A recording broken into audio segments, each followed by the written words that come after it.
sorry.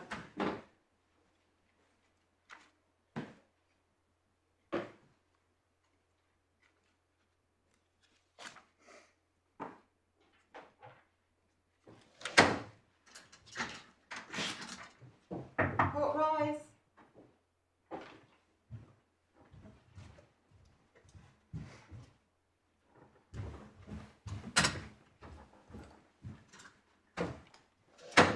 Appeal in the matter of the Queen on the application of K.A.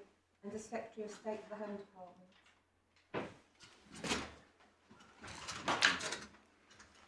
May I remove my mask? Yes, Ms. Knight, please. Thank you very much. I apologise for the slightly late start. I don't know exactly why we were delayed, but in any case, I apologise for our starting just a little after 10:30. I would draw to your attention that the hearing is being live streamed. I think everybody here will be aware of that. And so far as I'm aware, the live stream apparatus is working as it should be. Grateful, my lord. May it please your lordships, I appear with Miss Hooper, instructed by Miss Prathapan on behalf of K.A., the applicant. My learned friend, Mr. Colin Tomam, appears for the Secretary of State, and we may want to pause to discuss who the parties precisely are in this appeal. But Mr. Tomam, as I understand it, is only appearing for the Secretary of State. Yes, I see.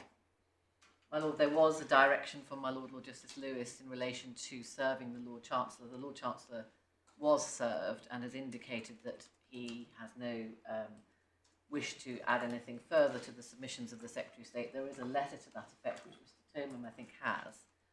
And furthermore, the Upper Tribunal were also served, who indicated that they didn't wish to be added as a party. So formally, it is the applicant and Yes. the Secretary of State, or the applicant and the Secretary of State. Yes, well now before you get underway properly, it does seem to us that we should be able to complete submissions quite comfortably within the day, conceivably even within the first part of the day. Yes. Have you, between you, decided how time would be allocated? Well, my lord, this occurred to me yesterday when I looked at the time estimate of 5 hours and thought that was very generous. Yes.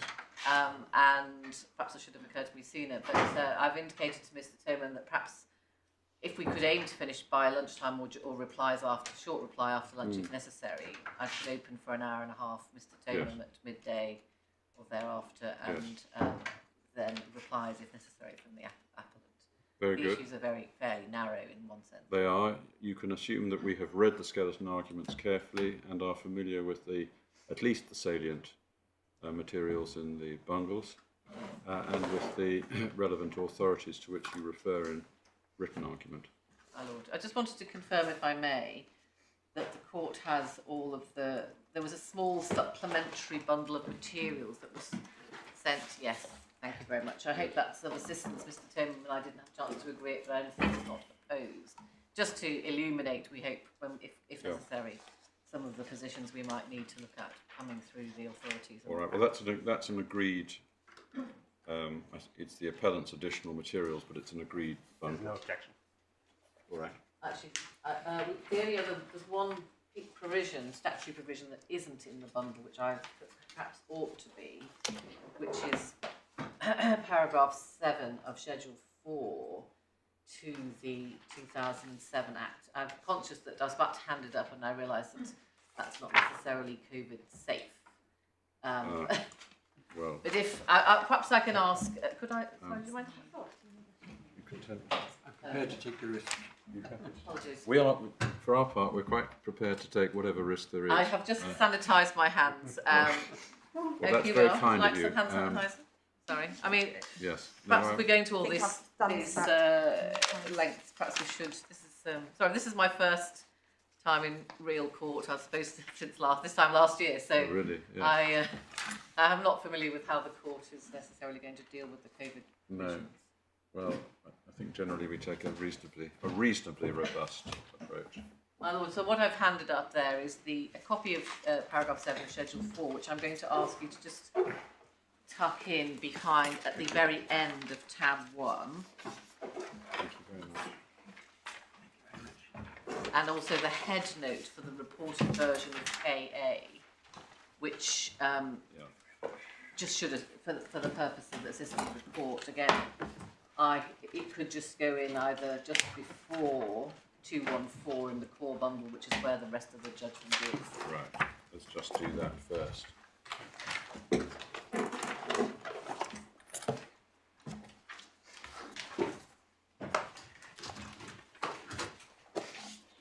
Yes, in fact, I've taken that out of the bundle, Yes, and indeed, so separately done. yeah. Although the court has quite a lot of material, key documents are the KA judgment, the Kumar judgment, and which are in different places. The Kumar judgment being the authorities bundle at tab.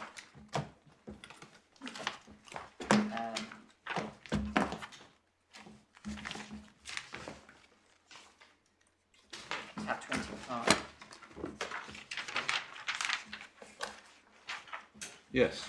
So, my lord, I'm going to address you in respect of the three issues we identify in the skeleton argument. Did the Upper Tribunal act ultra vires in adopting a general practice of, we say, extending time for the service of the acknowledgment of service from 21 to 42 days in the Kumar arrangements? What is the proper construction and effect of Rule 29 of the Tribunal Procedure Rules? And is this appeal academic? And if so, should the court entertain its discretion to exercise it? Yes. I had anticipated that perhaps the court might want to hear on the third issue first, but if we are in effect going to proceed to hear the argument, then I can deal with the academic point at the end, which is that we say in summary that it is an important point of principle. The tribunal. Well, for my part, and I will ask my colleagues, I would suggest too that you might wish to proceed in the sequence in which you've set out the issues just now, taking the question academic or not as the third part of your presentation of your argument. But let me just see if my colleagues concur. We take the same view on that question. I'm grateful for that, my lord.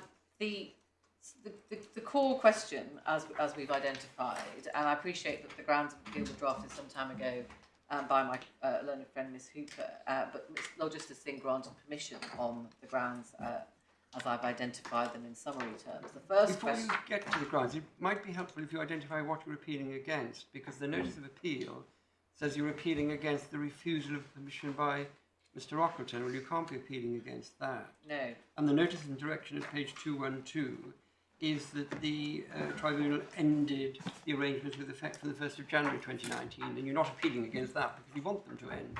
It might be helpful if you indicate precisely what you are appealing against. My lord, what we say we're appealing against is the notice that of the Kumar arrangements, which the tribunal identified in Kumar itself, which is why it's unfortunate that Kumar is in the authorities bundle, not in the core bundle. But if I could just draw to your attention the actual notice in this judgment, in this bundle, which is at 212.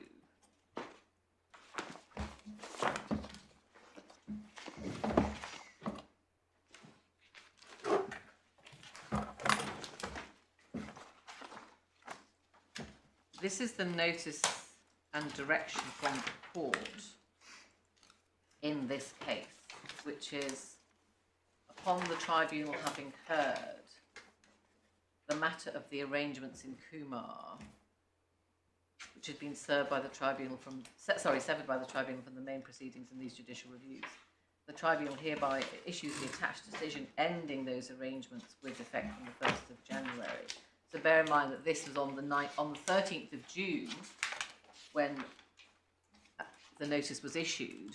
The Kumar arrangements hadn't actually ended; they were due to end, and so we appeal the lawfulness of this direction, which is the lawfulness of the Kumar arrangements, and whether, even though they were to be brought to an end six months hence. You're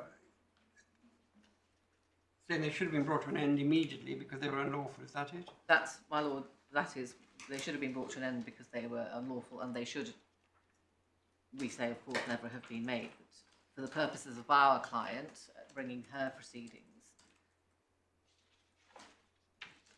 So it's a timing issue. Well, that gives us the authority, we say, to bring the case. It makes it not. It wasn't academic at the time it was lodged because the practice was still continuing. But in answer to my Lord's question, appeal against what?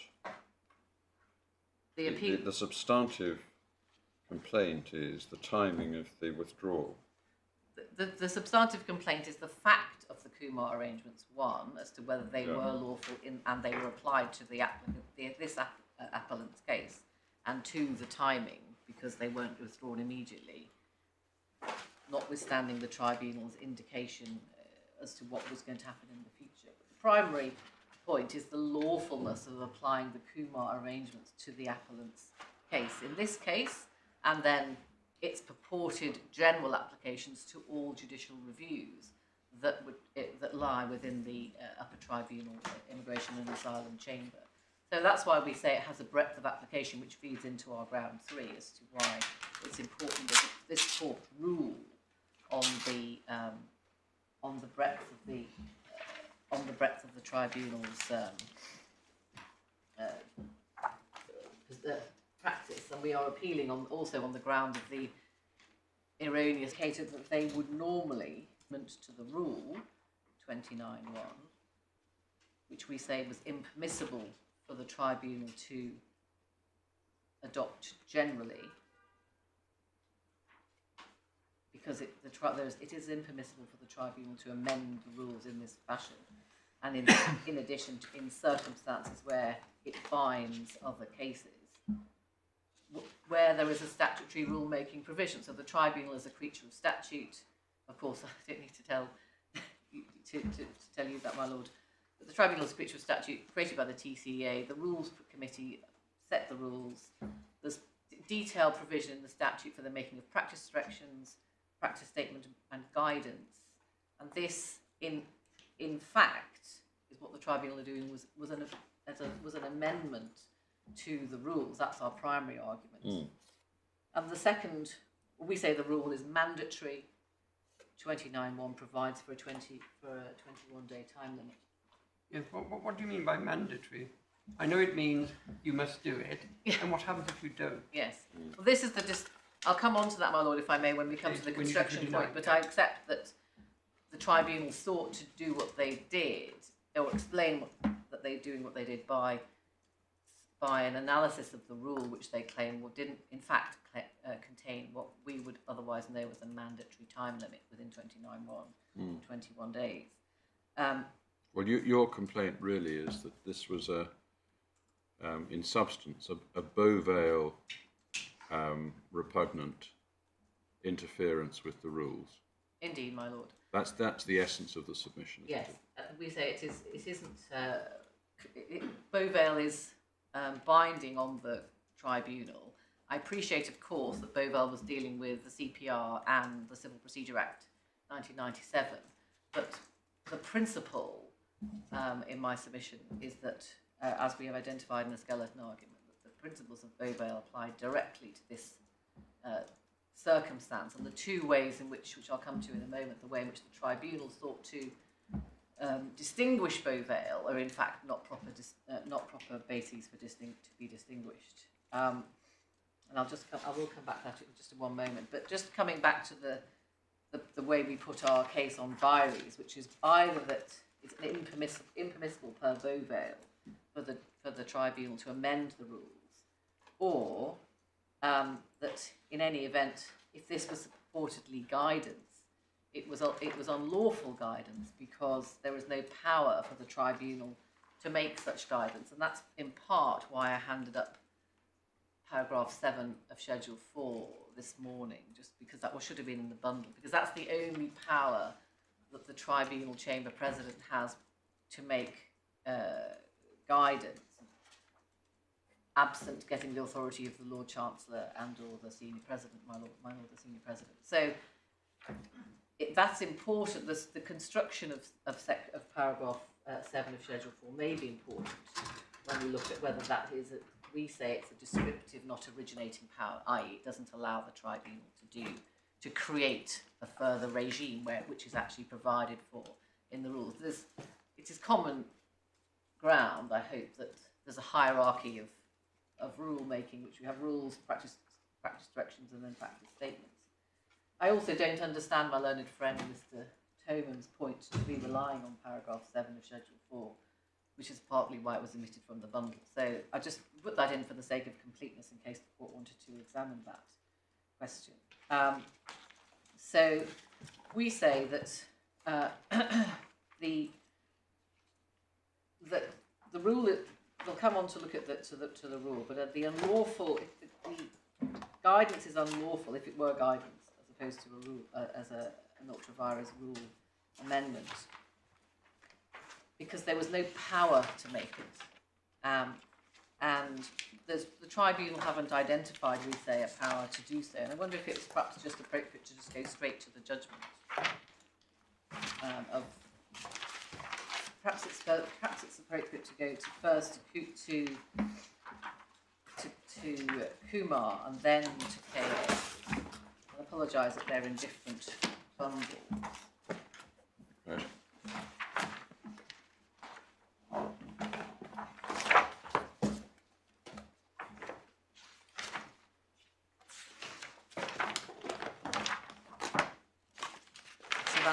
So Kumar is at tab 25 of the authorities bundle. And what we say, and that's the reported version. What's important there is that it's reported as referring to, as you can see from the first page, in light of the continuing inability of the Secretary of State to file an acknowledgement of service in immigration judicial reviews within the time limit contained in the procedure rules. So the reporting committee identified that there was a time limit. We say within 29(1), and we say that was a mandatory time limit, and then refers to, as well in the head note, in light of the general guidance given by this court in Singh. And just to pause there, of course, the Upper Tribunal in KA and in Kumar seek to somehow rely on Singh as somehow authorising or permitting their conduct. But Mr. Justice Hickenbottom, as he then was in Singh, made it very clear, I don't necessarily need to take you to cite it extensively in our skeleton argument, and I'm sure the court's very familiar with it and has read it, but Mr. Justice Hickenbottom was very clear that he expected the Secretary of State to make an application for an extension of time to file the acknowledgement of service within time in every case, albeit that such applications would be treated with very flexibly, and in accordance with the Mitchell-Denton criteria, the third limb would be that it was ordinarily be granted unless there were particular or compelling particular circumstances. And so there's nothing in Singh, in my submission, that can properly, in terms of practice and procedure, that can properly give the tribunal any comfort for what they did. Rather the opposite, Mr. Justice Hickenbottom was at great pains to emphasise that he couldn't, however difficult the situation the Secretary of State and the government legal department slightly separately found, whatever difficult position they found themselves in, due to the volume of judicial reviews which arose from a combination of circumstances, including removal of rights of appeal and so on around 2014, 2015, notwithstanding the pragmatic awareness of all that, that in fact, Mr. Justice Hickenbottom still emphasised that there would ordinarily be, there would be required, the Secretary would be required to make an application, and if necessary, a second application, and set out the reasons there for it, which is that that's what the time limits provide for, and they are mandatory time limits, and that was the rationale of his judgment. And there was nothing in the overriding objective that could allow any party to depart from that. And in summary terms, the administration of justice requires parties to comply with the rules. Otherwise, and that was the purpose of the rules being created, so that, one, there'd be a sort of certainty of understanding as to what the timetables would be, and that, B, there would be compliance with the ordinary principles. So there's nothing we say that's in Singh that gives the tribunal any assistance. But if I can just take you then to the head note of Kumar, just to summarise what the tribunal said it was doing, and then analyse why, and then come to KA to look at what the tribunal then said in response to the challenge as put then by Ms Hooper to the practice, which was then indicated to be brought to an end. So in summary terms, it's at top of 648 or paragraph of the beginning of the head note. The tribunal resolved, and the head note, although it wouldn't ordinarily refer to a head note, this is because the head note replicates from paragraph 1 what the court said it was doing, or the tribunal said it was doing, at paragraph 68, the summary of the new general arrangements. I'm happy to take it in either place, but that's where it precisely replicated, I think, there. So the Secretary of State, so the tribunal says that in all immigration judicial review, she will regard an AFS bar within 6 weeks as falling routinely for consideration, and will not undertake an initial consideration of judicial review applications before the 6-week period. So what the tribunal did was to say we will look at that without requiring any application for an extension of time to be made in the generality of cases. Mr. Tomum's argument, as I understand it, is because the tribunal didn't seek to vary the rule, because they said they expected the Secretary of State to try to comply in cases where she could. But in my submission, the indication of indicating the paragraph 1 summary, there's no power, we say, to generally. One might need to draw a distinction because it may be relevant to your second issue. They weren't saying because the Secretary of State can't do it, we will not consider. What they say in the body of the judgment is we ourselves are in difficulty and we aren't actually doing this for 6 weeks anyway. And therefore, even if they haven't done it within 21 days, if it's there, we will look at it. If you have a different situation where a tribunal was going to be able to look at it quickly and the Secretary of State wanted to stop that because she hadn't had time to put in an acknowledgment of service, then she would need an extension of time to stop the tribunal looking at it. But you need to consider whether or not there is a difference between a situation where you want to stop consideration and in fact you haven't had consideration and it is physically in front of you as a judge. My lord, I understand that is the effective difference between Singh and Kumar, which was that there was no suggestion in Singh, although there's no evidence as to what the practice actually was in the administrative court at that time, as to whether there were available resources to deal with judicial reviews that were lodged within the 21 days. But that, in my submission, is the tribunal trying to be overly pragmatic and responding to a rule-based situation with regard to the impact on their own resources. The fact that the tribunal weren't going to look at any application for 6 weeks, in my submission, does not, or for 6 weeks, or it could have been for 6 months potentially, does not allow the tribunal to create either an amendment to the rule to file acknowledgement of services in 21 days, or to create a general practice that the Secretary of State won't have to file an acknowledgement of service within 21 days or necessarily up until 42 days. Because you could have a situation, as may well have happened in this court, and I'm sure this panel are very familiar with in the historical situation in the administrative court, you could have a situation in the administrative court where there isn't any judicial capacity to look at cases for many months. But that can't dictate, in my submission, what the time limits are for complying with the rules. It may indicate guidance as to how an extension of time will be treated. If you actually have it in front of you, you're not changing the rules, it comes in late, there's no explanation, so on. Is a judge required to say, well, I'm sorry, I know this is there, I know it may tell me there's a statutory bar, I know it may explain why it's not arguable, but I am precluded from considering the acknowledgement of service. I would grant permission, there would be a further judicial review stage, and at that stage, of course, the defendant can put in detailed grounds. My lord, I do submit that the tribunal isn't entitled to look at it until it's been formally admitted.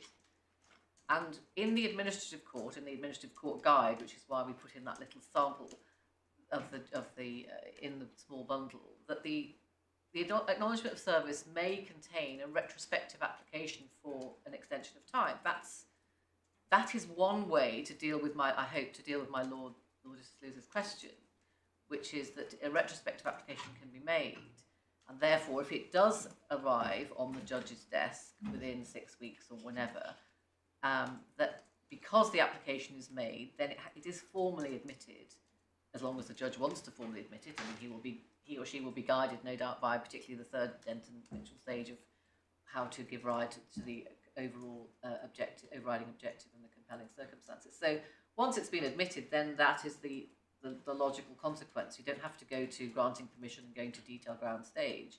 It is considered, but not, and the court will be aware that in Kumar, this point went by way of concession by the individual counsel for the individual applicant Kumar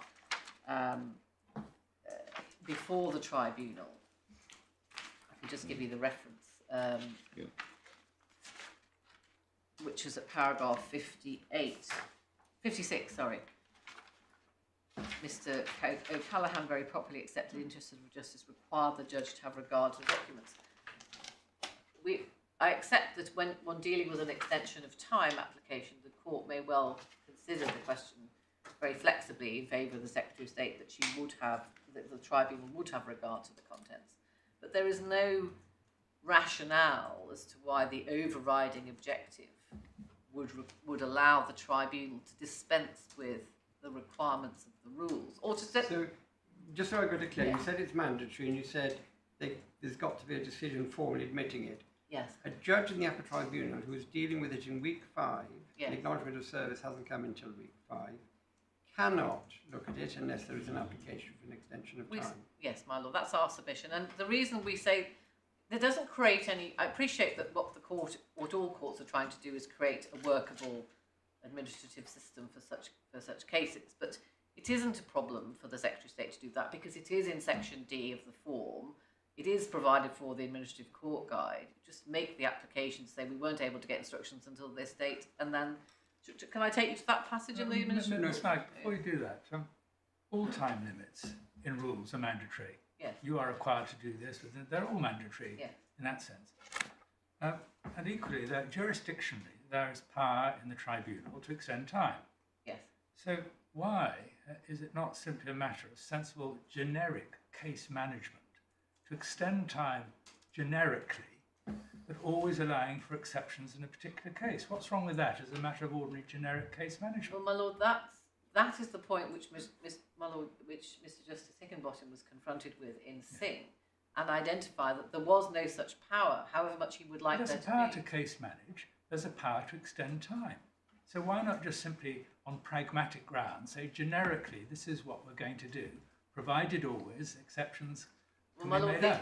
The Beauvale principles, and which is we say were binding on this court specifically, identify that there is a wide case management power in individual cases, but there is no generic case management power. I can understand the situation if the tribunal said because the Secretary of State cannot get her act together and she's taking 6 weeks, we'll have to wait.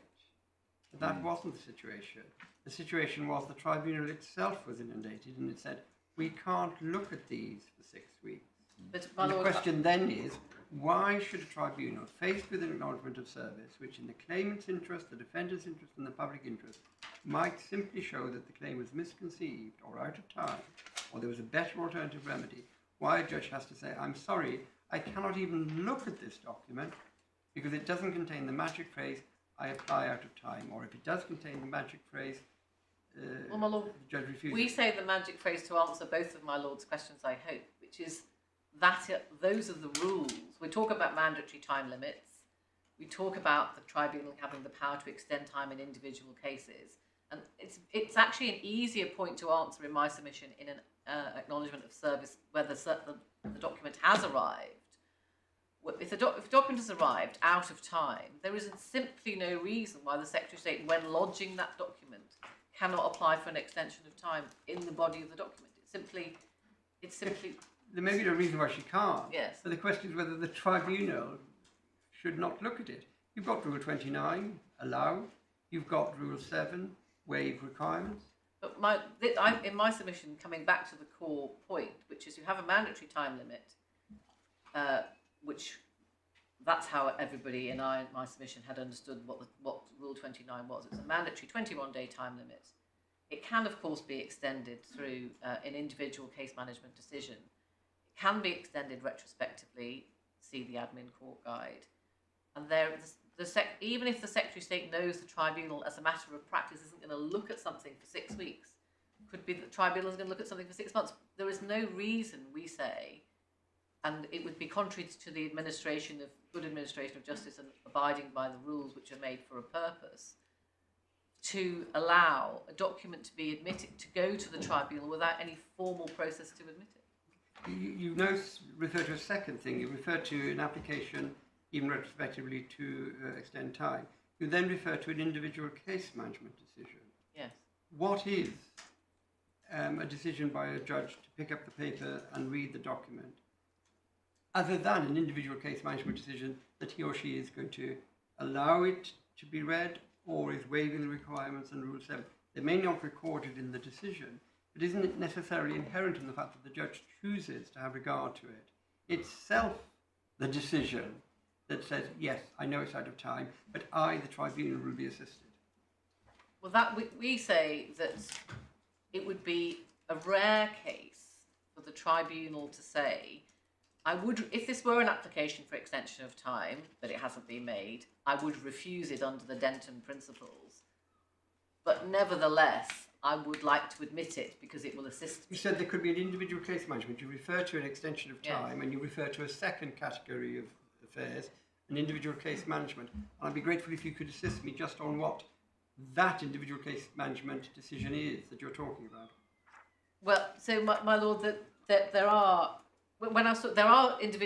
case management powers under Rule 5 of the Tribunal Procedure Rules, but we don't necessarily, in my submission, have to get as far as those individual powers. I think I was hopefully responding to my lord Justice Davis's point. But the point I was trying to make is applying Beauvale.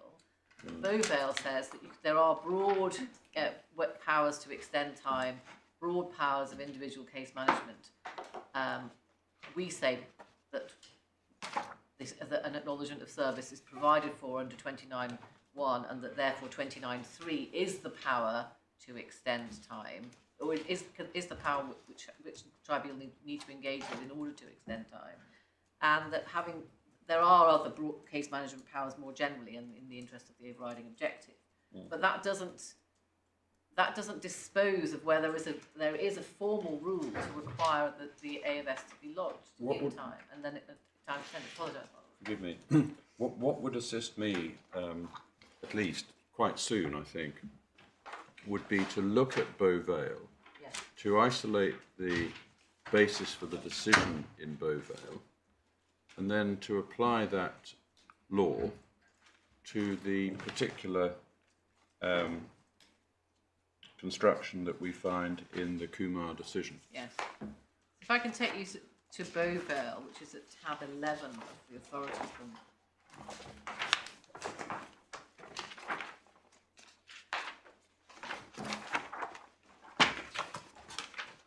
Thank you.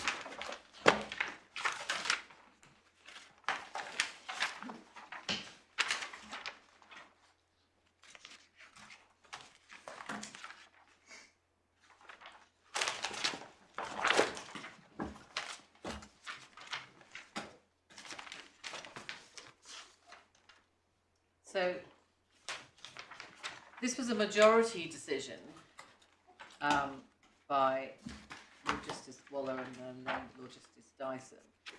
Lord Justice Stanley Burnton disagreeing with their broader construction that where there was a gap in the rules, that the relevant court could fill the gap, so to speak. So in the sense that when it's a majority decision, that the dissenting judgment doesn't assist the Secretary of State, it rather assists the appellant here. So as we can see from, so the case concerns with the jurisdiction to make practice directions. And we can see, if I take the court to, and I'm conscious that we're looking at the Civil Procedure Act and Civil Procedure Rules. But if I can take the court, so the background obviously to the case was the practice of Mr. Justice Collins, then the lead judge of the Administrative Court, setting down a procedure for a timetable in a particular category of cases. There it was planning cases. And so if I could just take you to, starting at paragraph 24 of the joint judgment of Justices Waller and Dyson, that we think it's important to recognise that there are wide powers given by the CPR for judges to depart from the rules and practice directions in the exercise of their case management powers in individual cases, and I emphasise the individual, and to further the overriding objective, and that refers to active case management.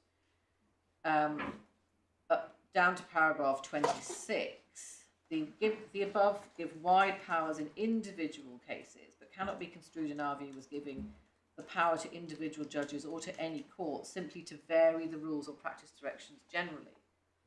And thus, paragraph 27, to summarise the position, I don't think we should read this, these are the parts I would invite the court to read. Thus, to summarise the position of a judge and the position of Collins, we can suggest that at least one of the following. It's the rules have the force of delegated legislation. He has no power to alter them, whether by judgment or practice direction. And in a particular case, a judge will be free to exercise case management powers under Part 3. The powers are given by statutory rules, but a judge cannot simply alter the rules or practice directions with general effect if and insofar as a practice direction has been made under Section 5.1. A judge would only have the power to vary the same if he was a judicial officer nominated by the Lord Chief Justice and obtained the agreement of the Lord Chancellor. That's the under the 97 Act. This limitation would seem only to apply to practice direction issued under Section 5 there. There doesn't appear to be any embargo on one practice direction being varied or replaced with another, but it can only be with the approval of the Lord Chief Justice and the Lord Chancellor. And I'll come to look at the statutory framework if this court really needs to look at the TCE, but we say the similar provisions apply. Paragraph 28, in our view, a judge is bound to recognise he has no power to vary or alter practice directions, whether brought in under Section 5.1 or 5.2, or indeed any existing practice directions issued there in the context of the 2005 Act. And then just about halfway down, just before E, the issue of practice direction is the exercise of an inherent power, even when carried out pursuant to Section 5.1 or 5.2. And then the court goes on at 29 to look at what about the gap, the position as to whether there's a gap in the rules. And in my submission, we're not in a situation where we're in a gap, so we don't have to deal with that. But just as I say for the court's note, the majority of the court identified that there was, if there were a gap, it could be filled, and that's where Lord Justice Stanley Burnton disagreed, and we don't necessarily need to go to that part. But just if I can take you back to this is further consideration at paragraph 36 of the judgment. There is, in our view, a distinction between directions and guidance as to the way in which the rules and practice directions will be interpreted. And we accept that the one object of the practice directions which supplement the CPR is to provide guidance to litigants, but also contain directions as to the procedure which should be followed. The nature of the guides is or should be different. They do not and should not contain directions that they do or should explain how practice directions apply and to be interpreted. And so, on the face of it, we say that this couldn't be clearer as to what the limits of the statutory power, what the limits of the court powers are.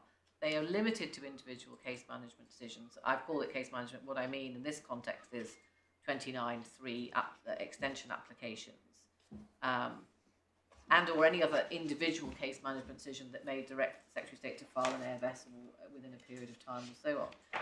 But what we and the focus of our challenge is relatively narrow in the sense that we're challenging the generic guidance, which is, I think, in answer to my Lord Justice Davis's point about why a judge can't do that, and the authority in my submission identifies quite clearly that it can't be done. And the gap point here, just for the purpose of the court's note, was to do with the situation arising post Taylor and Lawrence. So, and then just at the bottom of that page, 38, just talking about the gap, the distinction is important. Challenges to practice directions issued could only be made by judicial review. Challenges to judicial decisions as to procedure could only be made by appeal to the higher courts.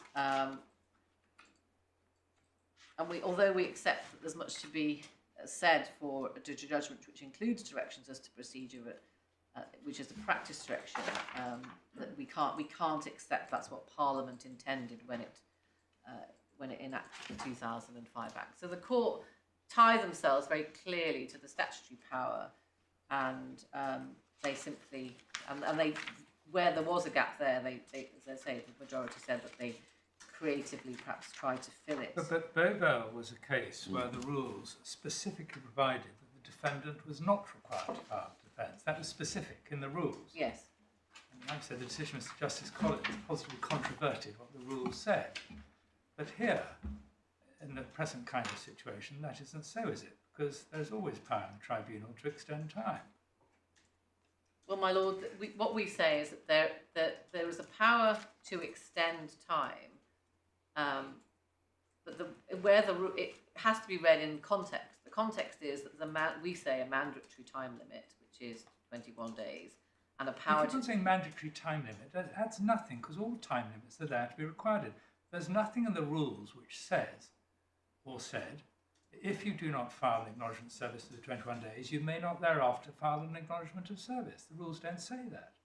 Well, my lord, I accept that the rule doesn't expressly there. And that would be more the Mr. Justice Collins situation, wouldn't it? But if we look at, perhaps it's just appropriate just to quickly look at the rule before we go to look at Singh and then at KA itself.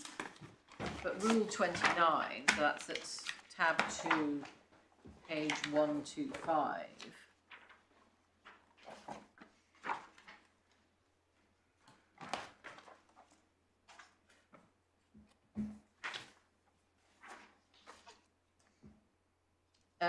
The Rule 29.3 says a person who's provided with a copy of the application for permission under Rule 28 but does not provide an acknowledgement of service to the Upper Tribunal may not take part in an application for permission unless allowed to do so by the tribunal, but may take part in the subsequent proceedings if the application is successful. In my submission, both of those, the first stage is we have to give you permission to take part, and it's properly interpreting Rule 29 as the time. The tribunal has to allow them to take part. And in this context, what does taking part mean? When you're dealing with that part of an application that is dealt with on the papers, it means putting in grounds of resistance. So if a tribunal has grounds of resistance in front of it, albeit served after 21 days, and if it does say, yes, I should have regard to this, isn't the tribunal allowing the person to take part? Well, my lord, what we say is that my submission on Rule 29.3 is that where the provision says that a person provided with a copy of the application but does not provide an acknowledgement may not take part unless allowed to do so, requires the tribunal to do something. And if you read, it has to be admitted, the acknowledgement of service, because it's read together in my submission with 29.1, which what they have to allow is the applicant to take part, the defendant to take part. And the thing that the defendant wants to do is put in an acknowledgement of service. So if the tribunal says, yes, okay, I will have regard to that acknowledgement of service, isn't that a decision allowing the defendant to take part? Well, my lord, it may be a decision allowing the defendant to take part, but in order to, in my submission, in order to properly read the Rule 29 in context, where there's a requirement for, we say a requirement for the defendant, any person who wishes to take part in the proceedings. That's what 29.1 says. Mm-hmm. That the person who wishes to take part in the proceedings must provide an acknowledgement of service. So it isn't to be read in isolation, and my submission is reading those two things together, that there is a clear provision which requires the defendant, if they wish to take part, to provide the document within 21 days. And if it's not, then the tribunal may allow them to do so. But in my submission, that must require them, there must be reasons for that. And the reasons they'd have to proffer would be why they hadn't complied with the 21-day provision, I'll put it in those terms, in 29.1. But the rule doesn't say that, does it? The rule, I accept that the rule is not worded in the same way as the rule in the administrative court, which is the CPR 54. 54.8, which is 9, which is provided in accordance with the above. Yeah. But it's in my submission that to allow what the tribunal were doing as a general practice would cause potentially not quite administrative chaos, but is contrary to ordinary civil litigation procedure. And we know that the principles we've seen in the High Sag and other cases identify that there should be no special rules in terms of compliance with rules. But there aren't special rules. There's a rule that says you should do it within 21 days. Yes. The consequences if you don't do it within 21 days is permission may be granted because they won't know what the defendant is saying. But if after 21 days no permission decision has been taken and there is an acknowledgement of service which indicates that the person does wish to take part in the proceedings, why isn't a decision by the Upper Tribunal to have regard to and consider the acknowledgement of service itself the act of allowing? You talk about a decision, yeah. But it's the act of allowing the person to participate. Well, my lord, if the tribunal in the provision in 29.1, the provision of that rule, which was following the consultation, and the reason again we put that document into the small bundle was that so to remind the tribunal, I'm sure quite aware, that there was a consultation period with all as to how this provisions or those rules would affect all parties. So the Secretary of State is one who the defendant in all of these judicial reviews has a volume of cases. But there was a variety of different types of applicant. And as Mr. Justice Higginbottom noted in Singh, some of those applicants, as he said, are ironically challenging the Secretary of State's failure to make a prompt decision. So it would be surprising, that's in paragraph 1 of his judgment, but we'll go there in a moment very briefly. So in my submission, it would be surprising if the tribunal, which is a creature of statute, has a set of rules which were consulted on through that consultation process, set down what I've called a time limit of 21 days, but then allows the Secretary of State to participate in the proceedings without any further application to extend time, absent an application or explanation as to why she's doing that. But it's in the public interest, it's in the claimant's interest. If there is a bar to judicial review, which a litigant in person, immigrant from another country with limited knowledge of law or language hasn't identified, what is the purpose of refusing even to consider the acknowledgement of service and saying, I cannot do that, I'm going to grant permission? Well, now, my lord, in my submission, the detailed ground. In my submission, you don't get to that point because, as I hope, sorry to repeat myself, but if there are good grounds for extending time, because there are good grounds for extending time, the Secretary of State was just negligent. But there's a public interest, even though she was negligent, in knowing whether there's a bar. It helps the claimant. He or she's not left hoping there's a claim and incurring costs. Well, my lord, if the Secretary of State and perhaps this case is one sort of example where we were seeking to encourage the Secretary of State to make a decision and then to try to get a mandatory order that she make a decision in respect of a vulnerable child trafficking victim to the grant of leave to remain. That waiting or allowing the Secretary of State to file an acknowledgement of service outside of the time limit. No, not waiting. If the Secretary of State doesn't file it, she runs the risk. This is a situation where, in fact, for whatever reason, the lawyers haven't put it before a judge because it doesn't go to the judge on day 22. It goes through a process and may get to the judge a couple of weeks later. And the only situation is not when you are waiting to deal with it, but it has not in fact been dealt with, and there is an acknowledgement of service before the decision.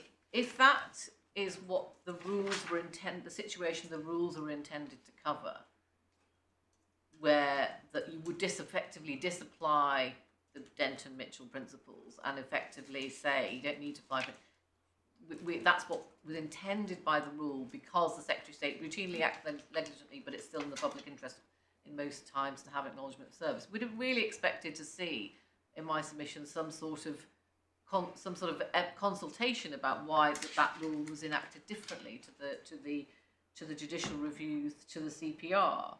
And what we have seen, and we do know the backdrop, is that the Lord Chief Justice transfer order was made to transfer the judicial reviews from the Administrative Court to the specialist chamber in immigration. And one may say, in fact, because you've transferred to a specialist chamber, that in some ways absolves when those cases were before the administrative court, they were before non-specialist judges who might have found it more difficult to understand what precisely the context of the challenges were. So can't say in my submission that, notwithstanding the statutory framework, notwithstanding the rules, notwithstanding the overall purpose of civil litigation and the overall this point expressly made in high such that you can't have special rules for public authorities and that you can't have special rules for public law litigation, although the context is different, express Lord Justice Singh in Talpada, that somehow the Secretary of State's conduct will be irrelevant, and it will always... May be relevant to costs, but is it relevant to the decision? Last question on this. Why isn't it Rule 7 if it's not Rule 23.3? 7.2, if a party has failed to comply with the requirement in these rules, the Secretary of State has, a practice, direction, or a direction, this is at page 74, the Upper Tribunal may take such action as it considers just, which may include waiving the requirement. So even if it's not within the concept of allowing the defendant to take part, if the tribunal thinks it's just, because it's better for the claimant to know, it's better for the public interest that court time isn't taking on claims that are truly hopeless, why can't the Upper Tribunal say, well, she should have done it within 21 days, there may be cost consequences, but in fact I'm waiving the requirement. And why isn't that what actually happens? But if that is the case, then we say on an individual case management basis, that is individual. Okay, so that's but going to your Rule 2 part, your Issue 2 part, yes, not Bovia, because they've got overlapped now. If in fact, in an individual case, this case, or in another individual case, a tribunal said, well, I know you're out of time, but nonetheless, I want to read the acknowledgement of service which has come in late. You say it can't be done under 29.3 because you need an extension of time. But do you say it could be done in an individual case under Rule 7.2? Well, but just bear with me, if I may. Yes. Well, my lord, we say that it would be. I think that's just hopefully consistent with what I said earlier. That in that scenario would be covered by 29.3 in any event, and you wouldn't need to revert to Rule 7. But it's got to be on an individual case-by-case basis. And so, again, even if you're going to the Denton and Mitchell principles, even if the Secretary of State had acted negligently, if the content of the acknowledgement of service was so overwhelmingly important, you would always win on the third stage. Well, so to be absolutely clear, following on from my lord's question, on an individual case, i.e. not this case, as you contend, but on an individual case basis, if the tribunal, having received the AOS 42 days after the claim was issued, entertains that AOS and thus allows the Secretary of State to take part effectively in the permission stage of the proceedings, that the Tribunal can do under Rule 29.3 without resort to Rule 7.2. You submit. Yes, because we say that. And it would follow, would it, or not, that if that were repeated often, even in the generality, albeit on a case-by-case basis, that too, it would follow, wouldn't it, would be all right? We say if it was repeated in individual cases, Yeah. and the tribunal were to say that is something that they, as Mr. Justice Higginbottom was very concerned to indicate in Singh, what he said was that the court would not regard it discourteous of the GLD to fail to put anything more than an acknowledgement of service in. They wouldn't be any problem in respect of not having any detailed reasons unless you got to the second stage. So the court was able to give that, what is therefore the general lawful guidance, which is that how individual cases would ordinarily be treated. But the reason we say, just a sort of the broader reason why we say that you can't have a general rule is because not all applicants are coming to the court, to the tribunal for the same relief. So you have a class of people who may be resisting removal, who may or may not want there to be as long a time as possible for their claim to be considered. You have a class of people who the Secretary of State wants to deal with urgently because she wants to remove them. But actually you have another class of person who is like, including the KA and the linked case. One of them was seeking a decision after waiting many months, if not years, on their discretionary leave versus indefinite leave status as a trafficking victim, which wasn't so urgent that they needed to seek urgent consideration, i.e. sooner than the ordinary 21 days, but needed to be considered timiously. And the other example was the person in the linked case who was seeking to challenge the no recourse to public funds condition on her leave. Again, similarly, I need to find this, I don't need to make an application by tomorrow and go down that route, but I want to litigate that point, and I want the Secretary of State to respond, and I want the tribunal, ideally will on an individual case look at what the Secretary of State has said. So those are sorts of cases which don't concern, which are affected by the delay. There's another class of cases, court was familiar in the Balajagari cases of the class of persons who were refused indefinite leave to remain and their only remedy was judicial review, another class of students, Assam type cases where no remedy, leave curtailed. So all that, and that's partly why there are so many cases in this court, in the tribunal, because you have classes of case that fall within certain groups where judicial review is the only remedy, and there are large numbers of those. But there is a general, forgive me, there is a general entitlement for the Secretary of State to file an acknowledgement of service before the permission application is determined, isn't there?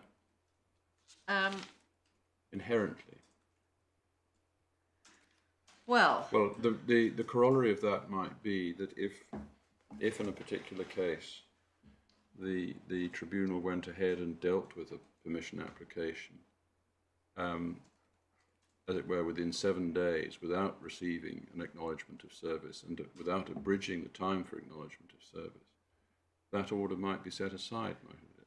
my lord, indeed, if the tribunal, perhaps that it didn't wait for the acknowledgement of service for the 21 days, precisely, that would, on the face of the rule, breach the obligation to allow the Secretary of State the time to take part. Yes. And it would, and again, recognising it ordinarily assists the court. If the tribunal wanted to abridge time of its own motion, Yes. it has the power to do that, to say Yes. this is more urgent, even though urgent consideration hasn't been sought. But that would be on notice to the parties, and the Secretary of State would have a fair opportunity, one would expect, to put in an acknowledgement of service in short order. There will be cases. Perhaps in the immigration and asylum context, there may be many cases in which the tribunal may find it compelling to do that. Well, on an individual basis. Yes. I mean, that when this tribunal in KA and indeed the Kumar tribunal looked at the impact on individuals, what it said was if you want urgent consideration, you can apply for it. And if you want us to depart from this plan, you can apply for that as well, either on a paid application, as it was you can see in the correspondence in our claim, that's the tribunal caseworker's response or the administrative staff, or by letter. But what it means, and this is why we say the guidance or the practice cannot be lawful, is that it assumes that an applicant knows that's what's going on. And applicants know what's going on by looking at the Tribunal Procedure Rules and thinking after 21 days something's going to happen. So I won't apply for urgent consideration if I'm looking for an NR, no recourse to public funds condition being lifted. I won't apply for that because I know that in 21 days the Secretary of State is going to respond, and then thereafter the tribunal is going to consider it. Thereafter, at some stage, which may be a week or maybe longer. And so they don't know how long it's going to take after 21 days. But it's particularly important because when the acknowledgement of service comes, so many cases are consent at that point. And so that is, for a certain class of case, it's the Secretary of State saying, looking at the case, looking at the facts and the law and whatever's happened before, getting to the point of GLD, being instructed legal team, and then saying, oh, we're going to consent this is going to be consented. And that's why in my submission, from the applicant's point of view, a range of applicants can't simply deal with the volume in the way that the tribunal has sought to do in Kumar and KA, because the individual applicants who were consulted in Kumar didn't have any particular reason for urgency, although Mr. Kumar had been in detention, but he was released because his jail was going to take longer, so he wasn't going to be detained. But in KA and the linked case, they had a very particular reason why they didn't want there to be a lengthy wait. And I appreciate my Lord's point. It wouldn't matter whether or not the Secretary of State had put in an acknowledgement of service, because in KA, because of the problems, it wasn't going to go before a judge within 6 weeks unless the person applied. And then on the facts, KA did apply, and the case progression officer got it around her neck and got it wrong, and she thought there was 42 days. But so far as Miss KA is concerned, whether or not an acknowledgement of service was lodged, it wasn't going to get before the judge within 6 weeks. Well, my Lord, there are the purpose of the acknowledgement of service is twofold in litigation terms. One is to assist the judge, and the other, of course, is to focus the respondent's mind on the matter, the legal issues. And it is that which the tribunal, because of their own capacity issues, they've merged the two problems. There's a problem with the Secretary of State complying, and there's a problem in the tribunal, and the tribunal problem wasn't one that Mr. Justice Hickenbottom dealt with in Singh, because although it might have been a problem, it wasn't articulated as part of the reasons in the judgment.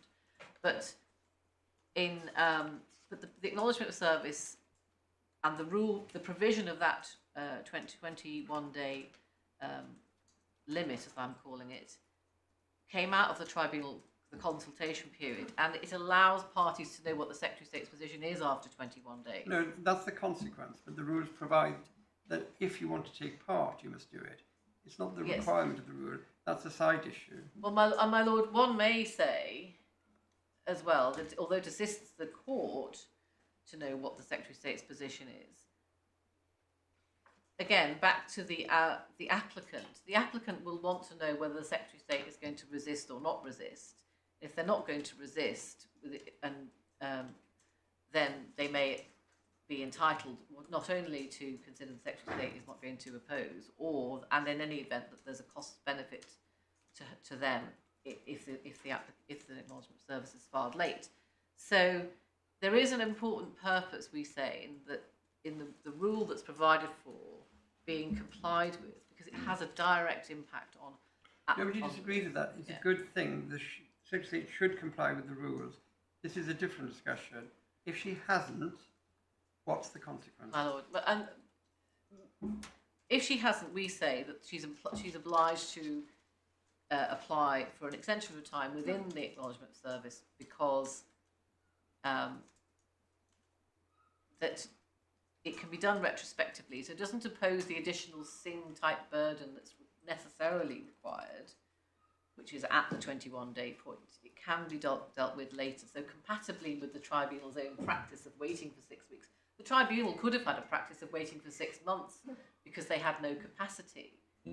An individual applicant wouldn't know that, but it wouldn't, I would submit, allow the Secretary of State to say, well, I'll wait 6 months before I file. But I thought you said that in an individual case there wasn't a need for an extension of time application. I thought you'd agree that under 29.3, the Upper Tribunal, having received an out-of-time application I've written down, could allow the Secretary to take part by entertaining the AOS. My lord, that's a sort of fallback position. My primary position is that there should be an extension of time application because that should be as a legal requirement. That's what isn't clear. Well, my lord, that's the primary construction of the rule. We say, but if the court isn't with me, it's a legal requirement that there has to be an extension of time because there's a provision for under 29.1 which we've done within a certain period of time. There's got to be, and it can't be dealt with under 29.3 then or Rule 7. There's got to be in all cases once you get past the 21 days. In all cases, there is a legal requirement before an acknowledgement of service can be considered by an Upper Tribunal judge for there to be an application for time. Is that the submission or not? That is our submission, because there has to be a decision on the application to extend, and that the decision could be taken under 29. Where does that leave the words then, unless allowed to do so? Well, my lord, if you're right, it seems to take away the breadth of those words.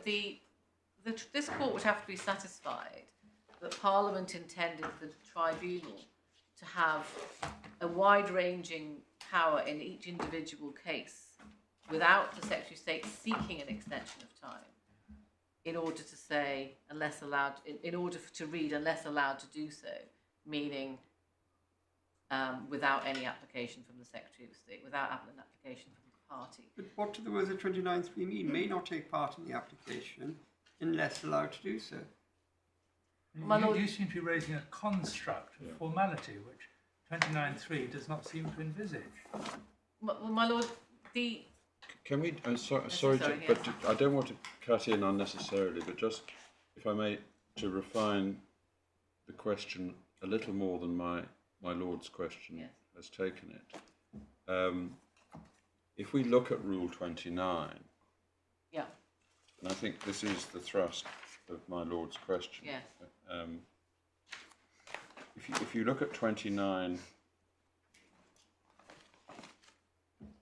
1 and 3, which are the operative provisions, to articulate what you say is required as a matter of law in every case, i.e. an application for an extension of time. Yes. You would need, would you, to add in the words where we see unless in 3, unless allowed to do so by the Upper Tribunal upon the determination of an application for an extension of time by the respondent. Those words would have to go in, wouldn't they?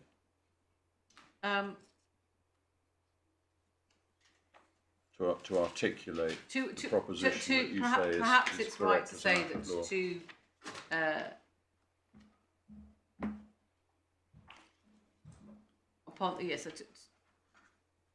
upon an application by the perhaps that's right to say upon an application by the Secretary of State, but I would say that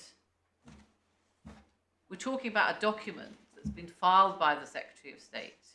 It's not imposing any additional burden on the Secretary of State to explain why. That's an argument about what rule should we have. Yes, but the question that we're dealing with is what does this rule mean? Yes, but I was simply seeking to understand what words you would need to insert to articulate the proposition of law that you've shared with us. My lord, it would. What I'm trying to identify is what unless allowed to do, how unless allowed to do so by the tribunal should mean. What was the intention of the rule? which I think is part of the position. Yes, but what we know is that the rule doesn't say that there must be an application for an extension of time. So I was keen to understand what the rule would have to be understood to say if it were intending to say that, which is another way of putting the question: what words would you need to add? Well, my lord, this may be an example of where the court,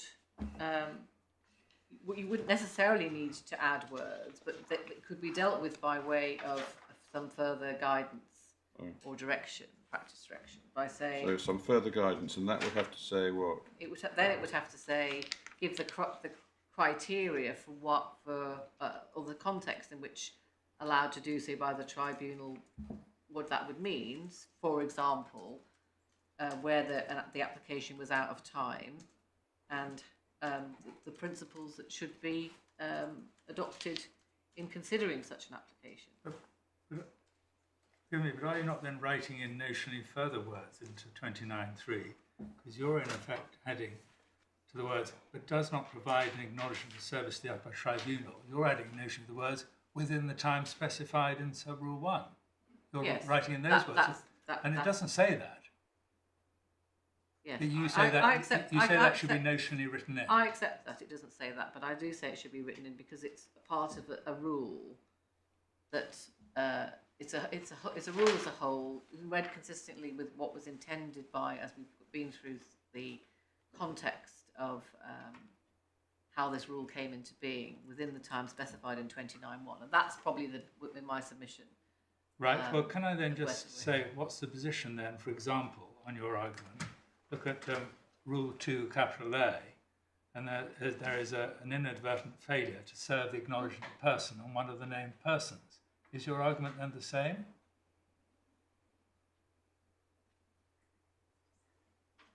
No, because that's under 29.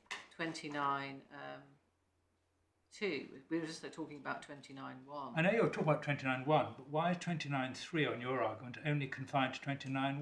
Why, on your argument, does not it extend to the obligation to serve as contained in 2A, on your argument?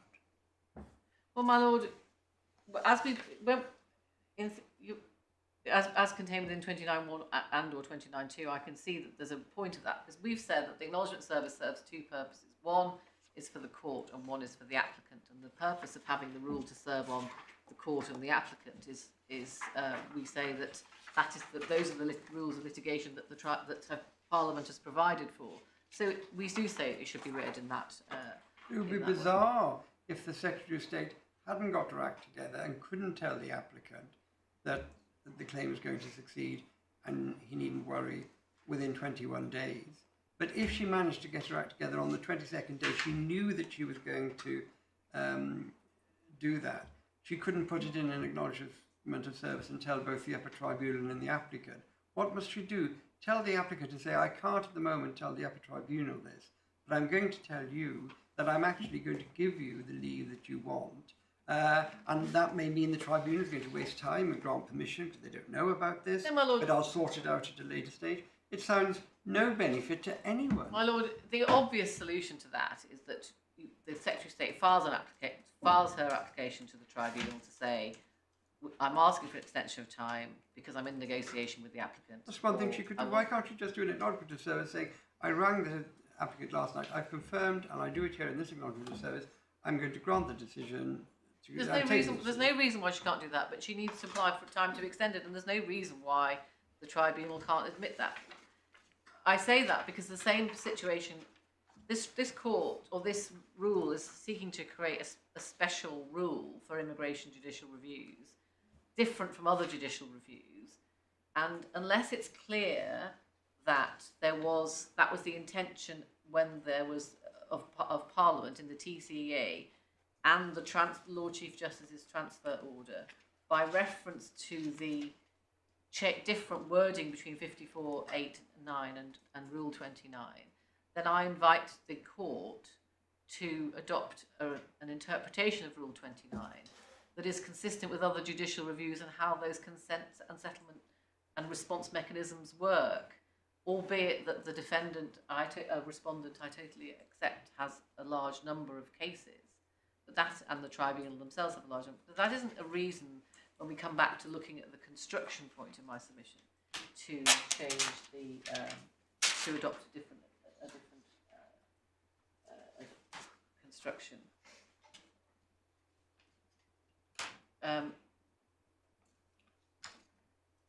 We certainly say the alternative is to say that we certainly require a decision from the tribunal on an extension of time, even if the Secretary of State hadn't asked for one. But our primary argument, our submission is that it should be an application for an extension of time. But perhaps it amounts to the same in practice. Right, well, let's just pause for a second, take stock, draw breath. I sense that our questions have enabled you to develop argument not merely on the first issue, but also on the second. We're very keen to understand the full argument on each issue, so let's just take it in stages. On the first issue, which effectively is offence to the Beauvale principle, as I characterise it, is there anything you need to add to what you've already submitted? The only thing to add is with reference to Singh, just perhaps again for the court to note, so it's tab 21 of the authorities bundle, and Mr. Justice Hickenbottom's very clear position that perhaps I can take you to just 22.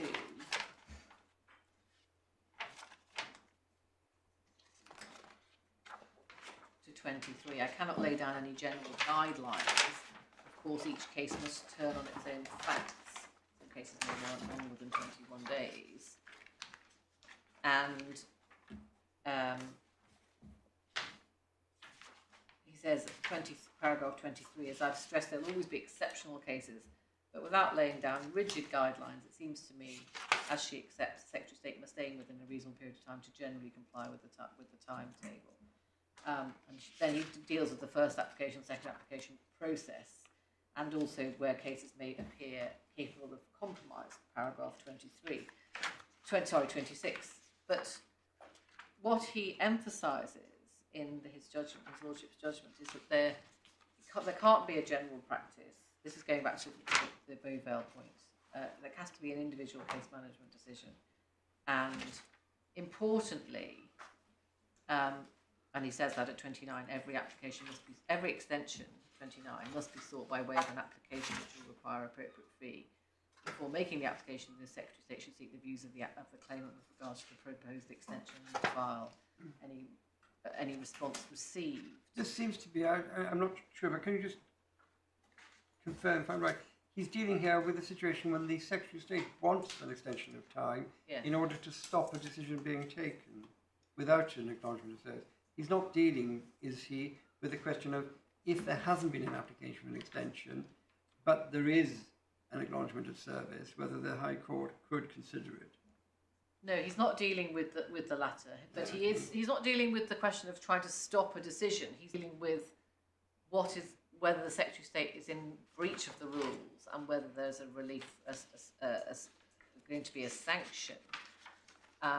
There's no suggestion in this case that the administrative court was in a position to deal with any of the applications within 21 days or for any of the substantive judicial review permission applications. That wasn't, as I say, it could well have been the case, and I think that's something that the court may be aware of, that these cases would often have taken many months to reach a judge, irrespective of when the acknowledgement of service is filed. But the emphasis was on the Secretary of State being required to comply with the rule 54 and 8 and 9. Because he was actually dealing, according to paragraph 1, with applications for extensions of time. So he wasn't dealing with the separate question of what happens if there hadn't been an application in the CPR, which may be different anyway. Yes, he was dealing. Had been put in. Yes, he was dealing with the applications which hadn't got any substance to them because the government legal department didn't have instructions from the from her client, and so therefore, because of the volume point, or for any other reason, he was dealing with, on an individual case-by-case basis, what guidance could be lawfully given to such cases on an individual case where the Secretary of State wasn't able to provide anything meaningful in the acknowledgement of service. If I may just turn then to KA.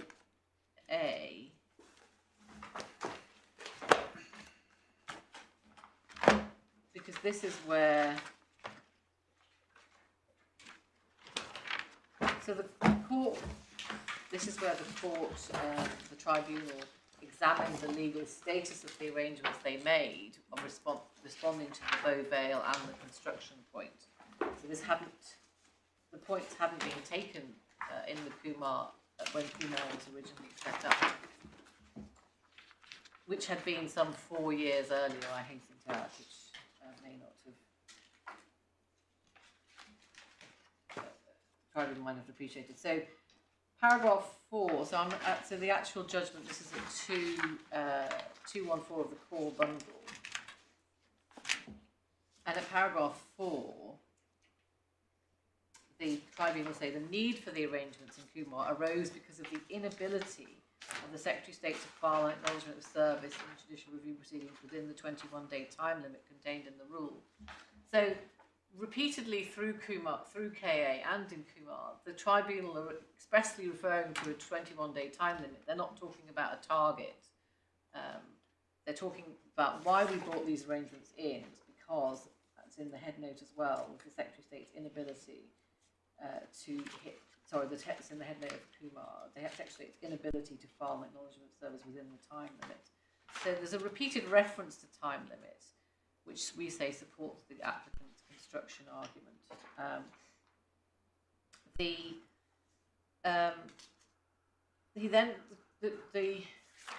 President then refers to the difficulties faced by the Secretary of State being examined by Mr. Justice Higginbottom in Singh. And although the Singh concerned the position in the High Court and the CPR, the Secretary of State, the reasons put forward by the Secretary of State for being unable to comply with the 21-day time limit were the same as those which led the Secretary of State to fail to comply with the 21 days in the corresponding 21-day requirement as it's described in 54.8, which was to do with numbers effectively. And just importantly there, paragraph 70, the Chamber, when the Kumar arrangements were made, it was said they would keep these under regular review and intended to be temporary, although there's no evidence been filed by the tribunal or the Lord Chancellor as to any arrangements, any review, or any in that. I think it was 4 years period, but it came longer than 4 years because they didn't actually come to an end until the 1st of January 2019.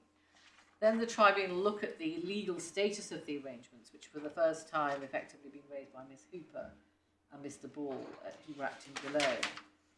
And the contention about it's not possible to grant a general dispensation, and they refer there to the Chief Inspector's report about the vagaries of that practice. The important legislative frameworks then considered at paragraph 10, which is tribunal is very familiar with, of the Tribunal Courts and Enforcement Act, making provision for the Section 22 makes provision for the rules made by the committee, and then the practice direction, Section 23 refers to practice directions made either by my Lord Senior President or by a Chamber President with approval, and then reference to paragraph 7 of Schedule 4, which requires the Chamber President to make arrangements for the issuing of guidance on changes in the law and practice as they relate to functions allocated. And again, I've dealt with that point as to we say it's a descriptive, not originating provision there. But the tribunal and their distinguishing of Beauvale comes here at paragraph 14. So they consider Beauvale. I think Mr. Toman was acting below as well. And the tribunal's analysis focuses around significant differences between Collins and Beauvale and the tribunal in Kumar, and the first position they adopt is that the Secretary of State would continue to try to file an acknowledgement of service within the period prescribed by Rule 29.1. So that, in my submission, does raise the question as to whether 29.1 is a time limit. We say it is, and we say that the tribunal wasn't entitled to simply, with regard to a litigation time limit, allow the Secretary of State to try to comply without identifying what the consequences would be. The tribunal then say it's important to look at what 29 does and does not do, and seek to say that there's no sanction. But we know in my submission that there is a sanction, because the Secretary of State may not take part in the application for permission unless allowed to do so. I'm not sure, does sanctions have any relevance here? There's provision in the CPR 3.9 for sanctions. Yes. And there's a whole body of case law about relief with sanctions. Yes. But there's no analogous provision, is there, in the Tribunal Procedure Rules for needing an application for relief without sanction, or is there? I couldn't see one. There's no provision in the rules, as I understand it, for formally an application for relief from sanctions. But there does are sanctions have any legal significance other than a shorthand word to describe consequences? Well, my lord, there is. I'll just come back to this point perhaps in a moment, but I'm confident there is authority in the tribunal for parties, for example, who fail to lodge their notices of appeal in time or other documents in time, application notices or notices of appeal, that they are, if they're seeking an extension of time, that the Mitchell-Denton relief from sanctions. They may decide to apply other provisions which reflect the importance of compliance with the time limits, but I'm not sure the talk about relief from sanctions really helps. Well, my lord, there's if that is correct, then this court would have to adopt a principle that the tribunal is operating in a wholly different way to and a much more flexible and well, you're looking at the rules, and the rules don't have 3.9. These. Yes, I accept that they don't have, but the extensions of time principles have been interpreted by the tribunal, we say, by looking at what attempts have been made to comply, what the consequences are. So they apply the principles, but they do apply them using the language of extensions of time, which is why we say it's quite important for this court to identify what, unless the tribunal allows the Secretary of State to participate, what that means is because it's got to, we say it has to have, perhaps it's even more important if there isn't a sanctions regime expressed within the rules themselves. There has to be a clear identification of how the tribunal will exercise that judgment. The consequence, therefore, of failing to provide an acknowledgement of service within 21 days is that the defendant will not be able to take part in the application for permission unless the tribunal allows it to do so. That's the only language we need to use. We don't need to get into sanctions. Well, my lord, when the tribunal was looking at it, they looked at the question of what would be the consequences if the Secretary of State failed to provide, and they looked at cost consequences. Mm-hmm. But if we're talking about, and that is in the Mitchell and Denton language, a sanction, which is you're not entitled to recover costs. The Secretary of State conceded in Kumar, Miss Patria, acting as the Secretary of State, that she would, if she hadn't provided an acknowledgement of service, that she wouldn't be able to recover her costs up to the point of the detailed grounds of defence being served. She conceded that point. That is a sanction. If the court was going to make that such a direction. So it's a sanction in the broadest sense of the word. Yes. I mean, a cost sanction or a cost penalty, a failure to be allowed to participate in the proceedings. But unless the court is going to say, and if it's going to say it, it needs to articulate why and how that's consistent with HISAJ. unless the court was going to say that judicial review, where the defendant is the Secretary of State, is the Secretary of State, and then particularly immigration judicial review, where the defendant is the Secretary of State for the Home Department, are subject to a different, intended to be subject to a different regime, then the court will have to articulate what those are and why. The concession, sorry, So sorry. I just wanted to take you back to what you said about Miss Patry's concession. Oh, yes. We did pass it by, as it were, as we went. Yeah, that's Can we just look at issues. it It's again? paragraph 60, 671. I think that's right. Miss Patry, rightly, paragraph 61 Yeah. and 62. As a general matter, Yeah. is the language of 61 is vulnerable to an application for costs.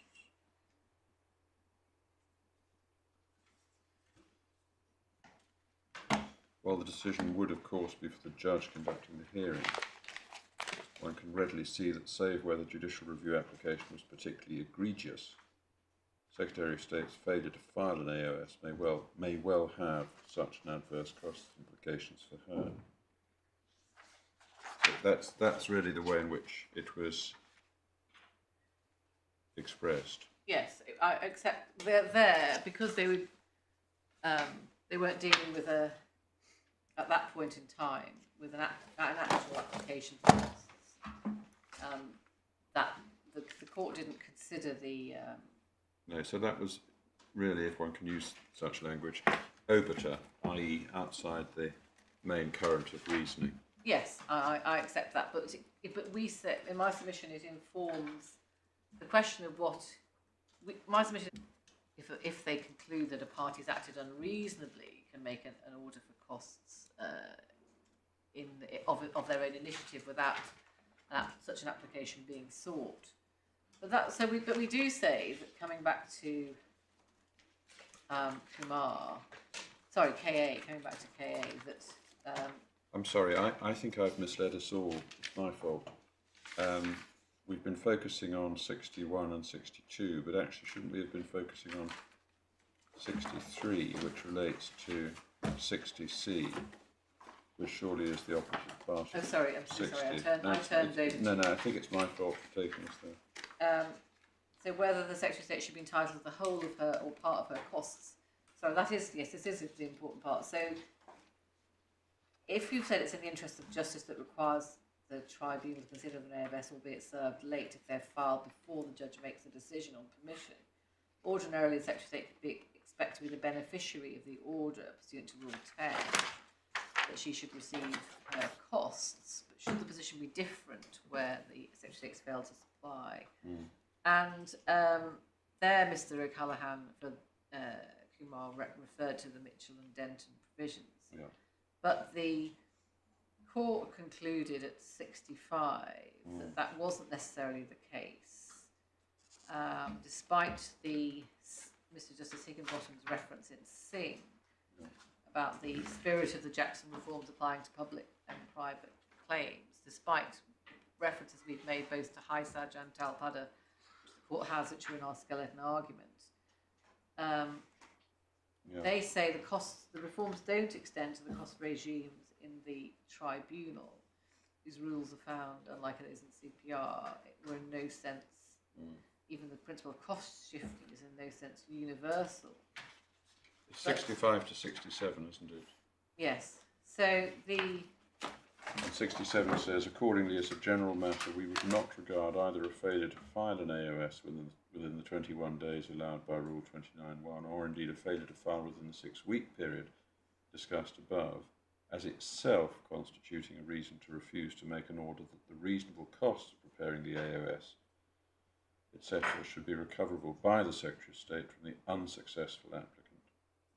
Where, however, situation A or B above has arisen, and they're distinct situations described in those sub-paragraphs, The costs of the AOS, etc., will be subsumed in the wider issues we've discussed in paragraph 61 and 62 which above. is the wholly without merit scenario.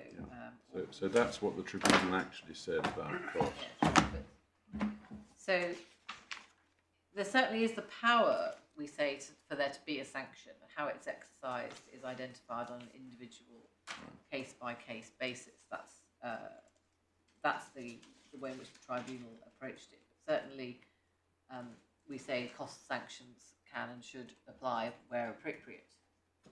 If I just may return, and hopefully just not to come back to my original, I've slightly overstepped my original timetable, but I just wanted to come back to KA itself and just finish those points in respect of the judgment. Of course. And then see where we are in terms of time. Yeah. Where we was at 13 and 14 of this is the way in which the Tribunal sought to distinguish Beauvale. And one of the distinguishing claims was at paragraph 13, Mr. Toman, my learned friend Mr. Toman, pointing out that the arrangement in Kumar was the arrangement in Beauvale was intended to be permanent in the sense that it would continue unless or until the Procedural Committee made specific provisions regarding the matter. And the Tribunal here suggesting that the Kumar arrangements were temporary. So my submission, first of all, that's not an authoritative basis to distinguish Beauvale, not least because Mr. Justice Collins, in my submission, was doing what ought to be done. If there was a problem with the operation of the court, of the rule, then it is to be corrected by the statutory body required to review that, which is the Tribunal, the Rules Committee, or the Tribunal Rule Committee. And secondly, although this provision was expressed to be temporary, and when I took you to paragraph 70 of Kumar, there is no suggestion that in the 4.5 years or so that it was stated to be that the arrangements be kept under regular review. There is no evidence of that, and 4 years is a long, in my submission, period of time for something temporary to be regarded as temporary in the context of this kind of rule, which applies to all judicial reviews and many thousands that are lodged in that period of time. So the first point of distinguish that the Tribunal used to try to distinguish Beauvale, in my submission, simply doesn't hold. And then the second comes back to the point we were just looking at, which is about the wording of Rule 29.3 and whether or not there is a sanction. And the Tribunal's rationale at 16, let's see, to rehearse. 15 is correct, isn't it?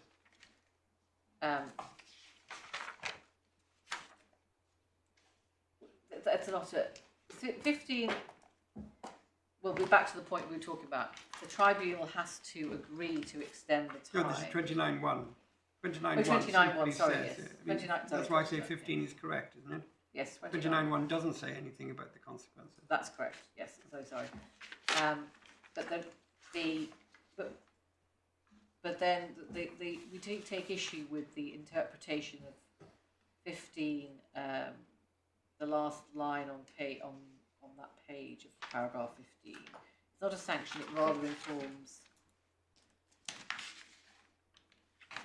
Doesn't say who, when the next procedural stage of the procedural process. That's correct. We know it's implied that it's not going to be for 21 days.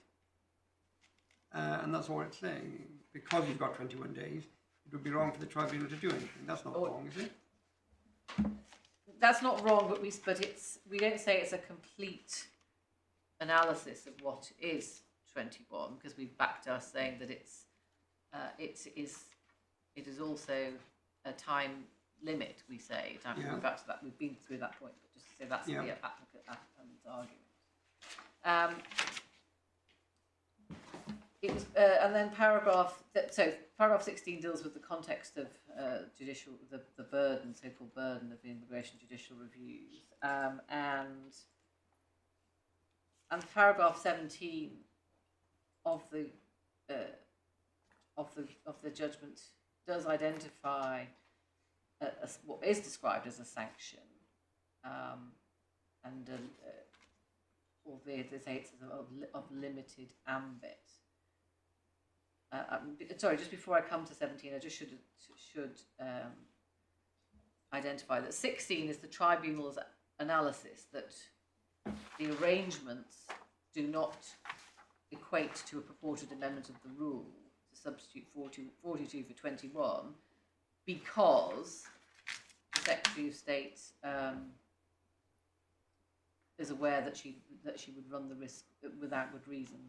As a result, during the currency of the Kumar arrangement, the Secretary of State would be aware that the risk of consideration without regard to his position would not in practice arise between those two periods of time, and that's not an amendment to the rule. That's the tribunal's analysis, and I've dealt with.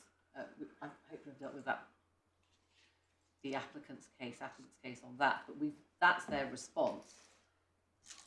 The sanction in paragraph 17, and then the distinguishing point, which my Lord Senior President identified in 54.9 of the CPR, which is at 18, unlike in terms, it doesn't say where the acknowledgement of service has in fact. I'd understood from the submission I wrote down that you disagree with 18 and 19, and that in fact you believe the 29.3 applies by reference back to 29.1, and it applies both to situations where the failure is to do it within time or the failure to do it at all. My Lord, that is That's your position, yeah. Yes. And so the tribunal's rationale then, which feeds into the question of whether they have the power to make the guidance,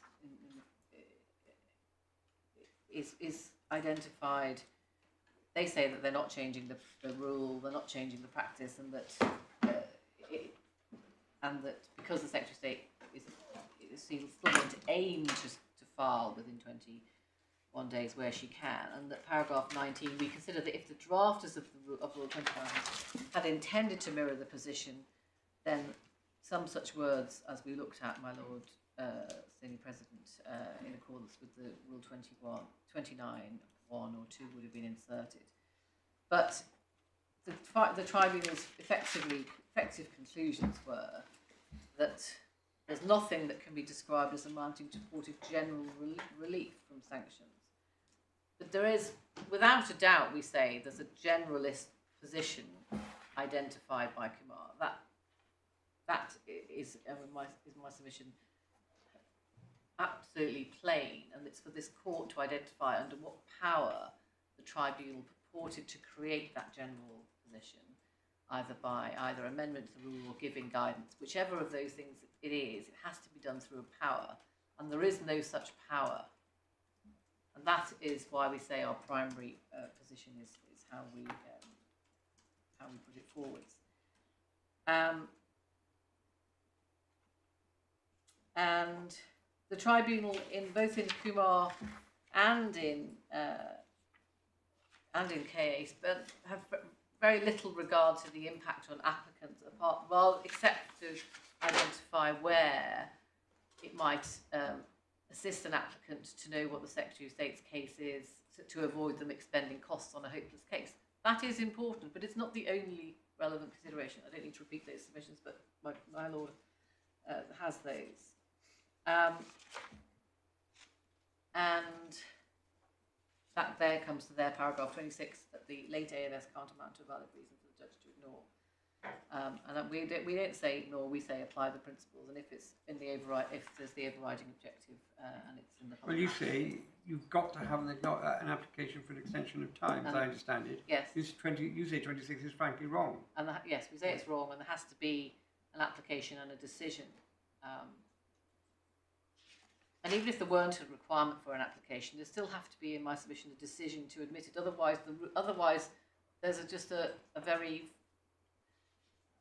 incoherent rule, which is that the Secretary of State could send that in 6 months later, and if there hadn't been a decision, then she wouldn't have to do anything more than just send it in and hope for the best. And that in my submission is getting really straining the construction point. And there's nothing that can support that analysis in my submission. So therefore, the tribunal concluded they had the power to do so, but they didn't say what power they were exercising, and that is a significant concern to the appellant. And importantly, they then considered whether the arrangement should be ended after 4 years, arguably without review, and did conclude that they should come to an end. And they specifically at paragraph 30 identified that the fact that the tribunal continues to face similar pressures is not a sufficient reason to continue the arrangements. It had to be in response to the Secretary of State's position. And again, reaffirming that it was the Secretary of State's chronic inability to comply with the 21-day time limit necessitated what are called the Kumar arrangements. And then the tribunal admits the evidence from the Secretary of State as to what the current situation is. And then the final points are that paragraph 40, as a general matter, it's plainly important for parties to make every attempt to comply with the procedure rules, and then refers to the case of Lord Justice Singh. It's the judgment of Lord Justice Singh in Talpada, which again this court is very familiar with, about procedural rigour.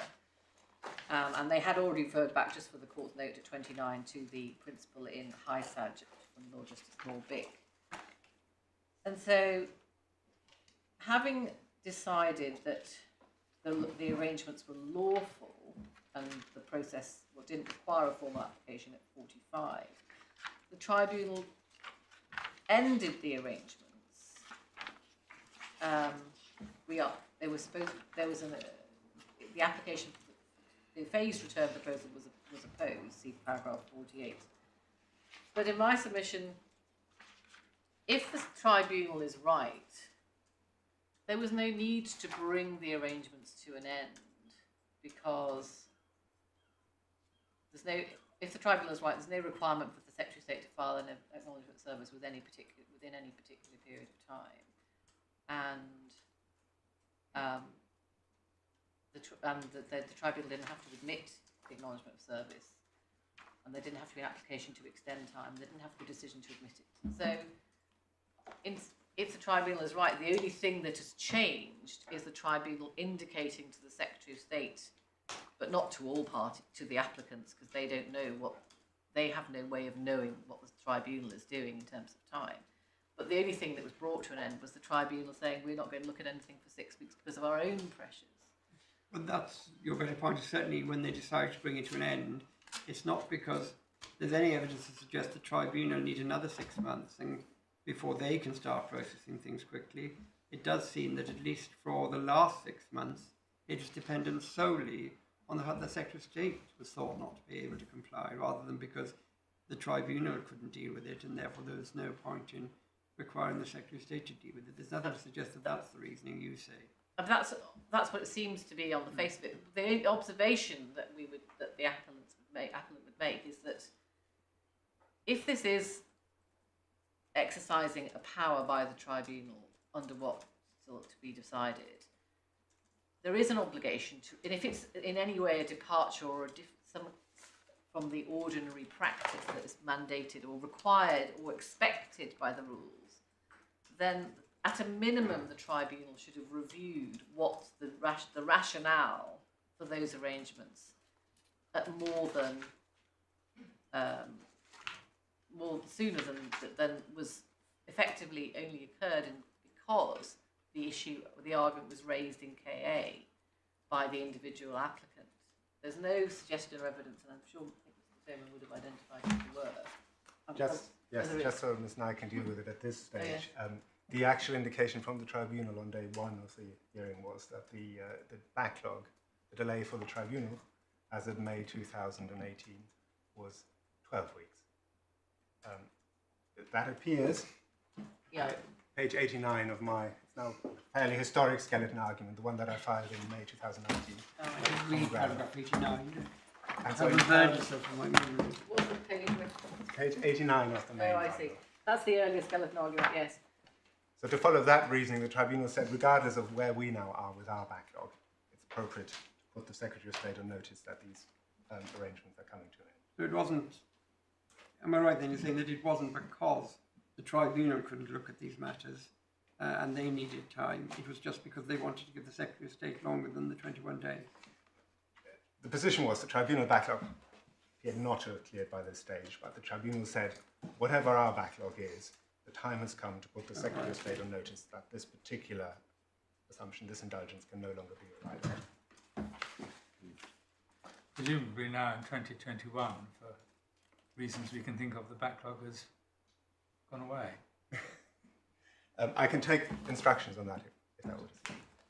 My Lord, sorry, I just want to identify whether the backlog is because of the backlog with the Secretary of State or the backlog with the Tribunal. The tribunal. With the Tribunal. Well, I think it would be safest for us not to make any assumptions about the state of backlogs. I think particularly in June 2021. Oh yes, well that's right. We don't know where we are post COVID. That doesn't impinge on the arguments in this case. Perhaps we're not post-COVID in any event, but that's useful for Mr. Comham to identify that it was the tribunal was the tribunal was informed by their own position in relation to their ability to deal with cases. But this is why we say that the Kumar arrangements are try to look at the tribunal's practical problem and the Secretary of State's practical problem and create a solution, but without any legal foundation. And that's why we say it feeds in perhaps to the final point, which is why we say this isn't academic. Because of course the tribunal could do this again if they would have the power to do so. But now it would be in permanent session if we were worried about people doing things again. My Lord, I appreciate that That's precisely why they're academic. I appreciate that this doesn't affect this individual applicant any longer. What we say is that if this practice of making effective general guidance contrary to the Beauvale principle was allowed to continue without the court reviewing the lawfulness of it, it would always be academic if it was in the context, for example, of extensions of time and importance of service, because by the time any case got to court, we'd already have dealt with the point on. What you submit is that the manner in which we dispose of the substantive issue in the present case will be of real value and wider importance in the administration of justice in the tribunals. My Lord, that's much more articulately than I had. But that is I think, the argument, yes, and that's why you say it isn't academic.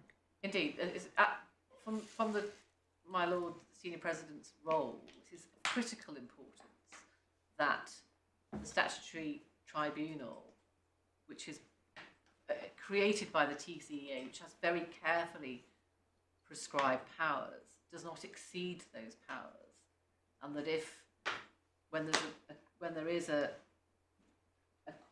judgment of the Court of Appeal in a similar context, if the tribunal is purporting to depart from the Beauvale principles, that a very clearly articulated ability and power to do so is identified, and that is lacking in the tribunal's judgment, both judgments. And as I indicated, I just want to, they don't need to turn it up, but there's a reference for your note, which is in the tab 24 of the authorities bundle, which is the JCWI case. There was some consideration of that's the case where the court, Mr. Justice Fordham, was looking at the lawfulness of the Chamber President's practice guidance note on COVID paper norms, if I can summarise it in those terms. But in paragraph 2.4, between C and E, the reference there expressly talks about that power under paragraph 7 of Schedule 4 being descriptive, not originating, i.e. it isn't the power to change the rules, it is only to describe what the law is and what the practice is, and to particularise that for the assistance. But it doesn't affect Ms. K.A.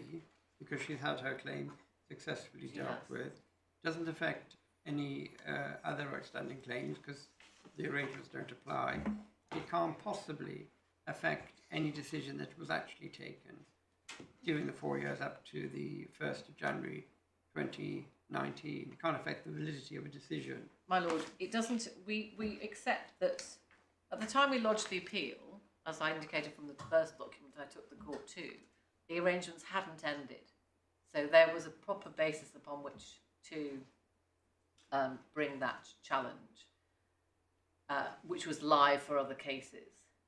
And the delays in reaching this court have been primarily to do with public funding, which are now resolved, I think, for the most part. And so, but it is important to just have a wider resonance, because if the principle in Bovell is going to be departed from, it could be departed from in other cases. I noticed Mr. Toman in his skeleton argument says, well, you should leave it for another case. But first, as I say, it will have almost inevitably become academic on the facts of any individual case. You could wait for someone like JCWI to bring a generic challenge, which happened in the practice guidance note. That's not ideal either. Parties are all at court with all the arguments marshalled. In my submission, having heard all the evidence, having heard all the submissions, and having the case having been fully argued before the Upper Tribunal and the President and the Vice President, that there is every reason for this court to now to give judgment. You accept that this couldn't impact upon decisions previously made under the Kumar regime, and we have Rule 7.1, don't we? My Lord, if my Lord is what concerned about whether there be any onward relief by parties affected if there was an ultra-virus declaration. Well, the thought had crossed my mind. And the thought has crossed my mind, and I've in my my submission in response following TN Vietnam and so on, is that there is no real, even if in theory there could be an individual application by an individual party, if the practice was held to be ultra-virus, I can't think in practice of what that would actually mean, apart from potentially the going towards a costs question. Whereas if somebody had been denied costs of an acknowledgement of service that was filed late, whether somebody would then try to have a merit to reopen a case like that. It's the reverse. There wouldn't have been permission. If permission has been granted, then it's made no difference. The acknowledgement of service, the claimant got the judicial review underway. If it was refused, it would be the defendant who would have got the cost. So what are you saying, that on a different reason, because the process was invalid or ultra-virus, that the claimant ought to be able to recover from the defendant any order for cost to pay the acknowledgement of service? That's a theoretical possibility, but I don't. I'm just trying. I was just trying to, in my mind, to think about what the potential consequences might be, and that's the only scenario I could, in theory, identify, was that a claimant. We'd be talking about relatively small amounts of money for acknowledgement of service, and it'd be quite unlikely, in my submission. But your argument is basically focused on a looking forward position rather than a looking back position. Yes, I mean, I think that's fair, because that's why I invite the court to rule on the power of the tribunal, and I'm not here to try to establish some recovery mechanism for a class of disadvantaged claimants, because that might give a reason for dealing with Rule 29, what it means going forward. Your second issue, as compared to Bovell, I'm not saying one shouldn't look at Bovell, but the two are very different. The one is going to happen time and time again. The Bovell one, unless, as you say, they might do it again. Yes, it's certainly important for the court to give guidance on 29.1. Well, it would be not guidance, it would be a ruling. An interpretation of... We don't want us to give guidance, we want very us to give important, rulings. I don't... Yes, it will be a ruling. Yes, a ruling on 29.1, but in the process of doing so, given that the whole appeal is before this court, the Vire's argument is, we say, part of that appeal. So therefore, the court should rule on. I mean, it should rule on both aspects. All right. My Lord, unless I can assist you further. Thank you very much, Ms. Naik. Thank you. Yes, Mr. Toman.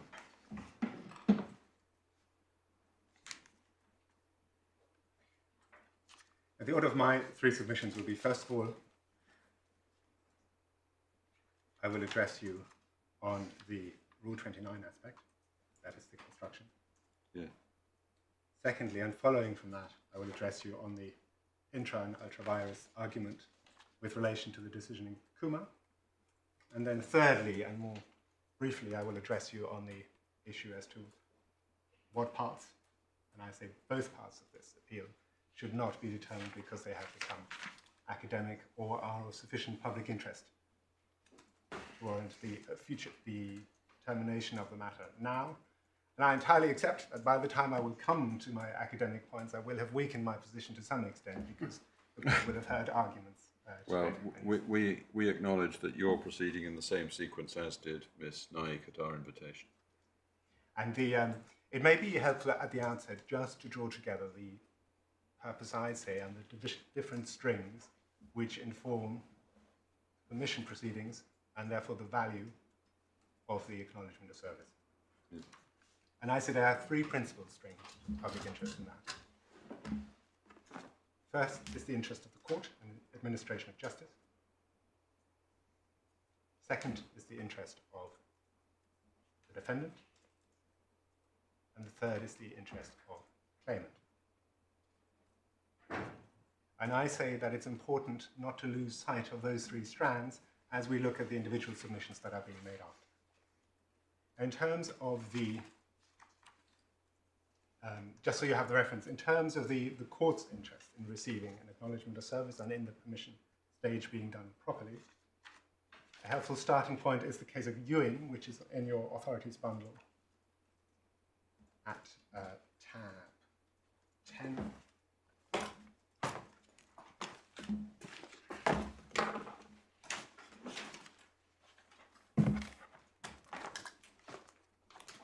Yes.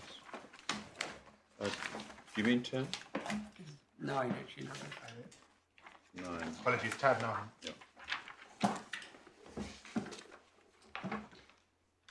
And in terms of where we are in the general chronology of judicial review, you will be aware that this was a process that came in the 70s, the late 70s, that the first pronouncements on the permission process, rather more colourfully than I'm able to do, were made by Lord Diplock in Federation of Small Businesses in 1982. And that learning and that process was then drawn upon by a number of amendments which were made at this stage. And we picked the story up at paragraph 15. Yeah. Which is where Lord Justice Carnworth describes the innovation that was the former provision made for participation by a defendant at the permission stage. He draws upon the Baumann report of 2000, review of Crown Office list, and he identifies two strands. One, the benefit that the defendant, I'm looking here at the citation, defendant indicates that he intends to contest the claim and he must in his acknowledgement set out an outline grounds of defence. There are two reasons for this. First, requires the defendant to address his mind to the issues of the claim and response. That is a point emphasised by Ms. Naik a moment ago. And then secondly, outline grounds of defence will assist the judge at the permission stage by providing a fuller understanding of the issues and the arguments. And just to set that role in context, you will see at paragraph 43 of the same decision, some guidance is given as to what is intended by the summary of the grounds. And he contrasts, on the one hand, summary under the rule, and the detailed grounds for contesting the claim and the supporting written evidence, which are required following the grant of permission. In construing the rule, it is necessary also to have regard to the purpose, place in the procedural scheme. If the parties have complied, and this may be important, with the pre-action protocol, they should be familiar with the general issues between them. Therefore, the purpose of the summary grounds is not to provide the basis of a full argument of the substantive merits, but rather to assist the judge in deciding whether to grant permission, and if so, on what terms. And then he makes a salutary warning that if the party's position is sufficiently apparent from the protocol response, it may be appropriate simply to refer to that letter in the acknowledgement of service. In other cases, it will be helpful to draw attention to any knockout points or procedural bars, or the practical or financial consequences of other parties. It should be possible to do what is required without incurring substantial expense at this stage.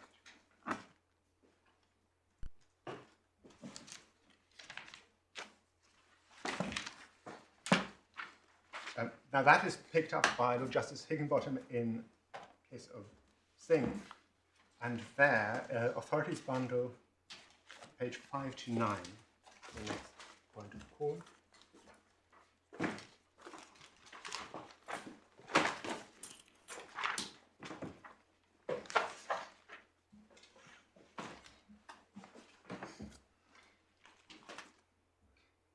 You'll find paragraphs 5 and 6, two passages which the court may be able to recite by heart now, given how often they've appeared in the skeleton. The key passage that I rely upon is 1, emphasis paragraph 5 on it being the acknowledgment of service being a vitally important document of assistance to the court. And in paragraph 6, a repeat of the good practical reasons for that. The Commission stated it is crucial that the court is placed in a properly informed position to decide the issues of arguability. With the retreat of legal aid, increasing proportion of the public claimants are acting in person, through no fault of their own, the immigration history that they may be able to portray in their claim, and the issues to which the history has given rise are often inaccurate. That, of course, may also apply to cases where claimant relates the history to the legal representative who prepares the procedural documents, but generally it is to a much lesser extent. A well-drafted, succinct acknowledgement of service, including the key history and brief reasons as to why the decision-maker came to the relevant decision and why that decision is not unlawful, is of invaluable help to a judge considering the application for permission, particularly in the papers. The rules recognise that practical value. That is why the heavy obligation to file summary grounds promptly is imposed. Yes, and the final strand, and that is dealt with in the decision under appeal, and there we can pick up the relevant passage of paragraph 22.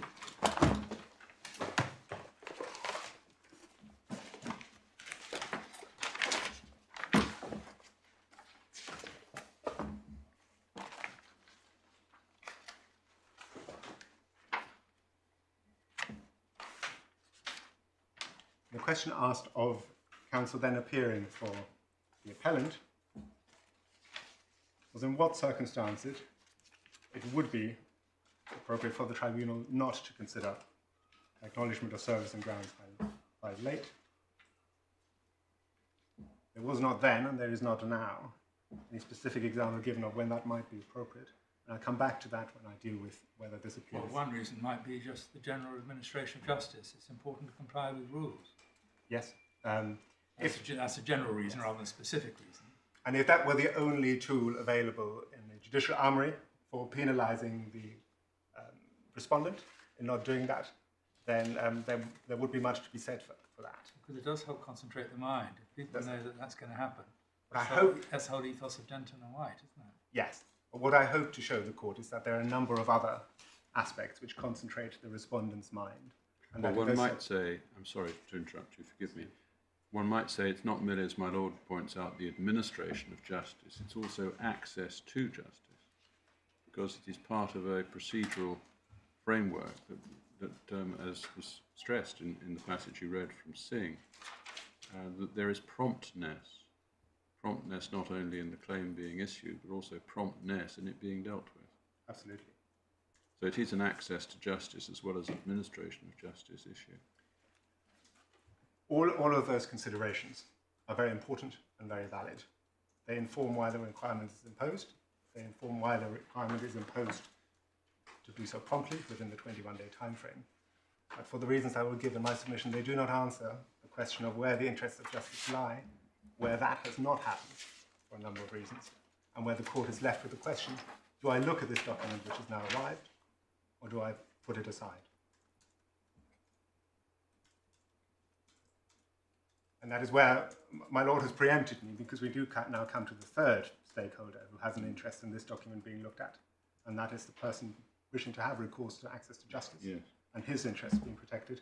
And you'll see what the tribunal had to say about that aspect at paragraph 21.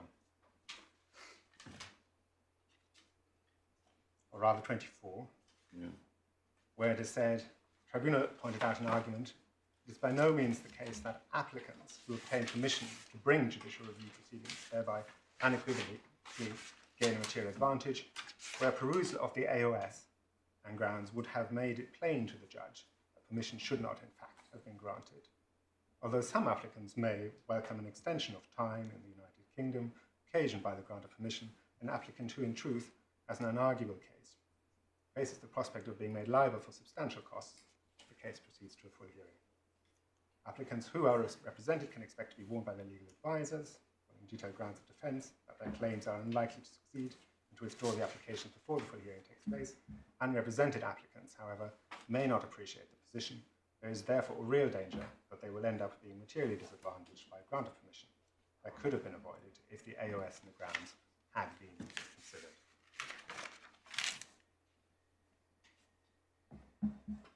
You wouldn't be made, I mean, you've got to take into account the fact that they wanted an acknowledgment of service filed in accordance with the rules, so you wouldn't penalise them in costs.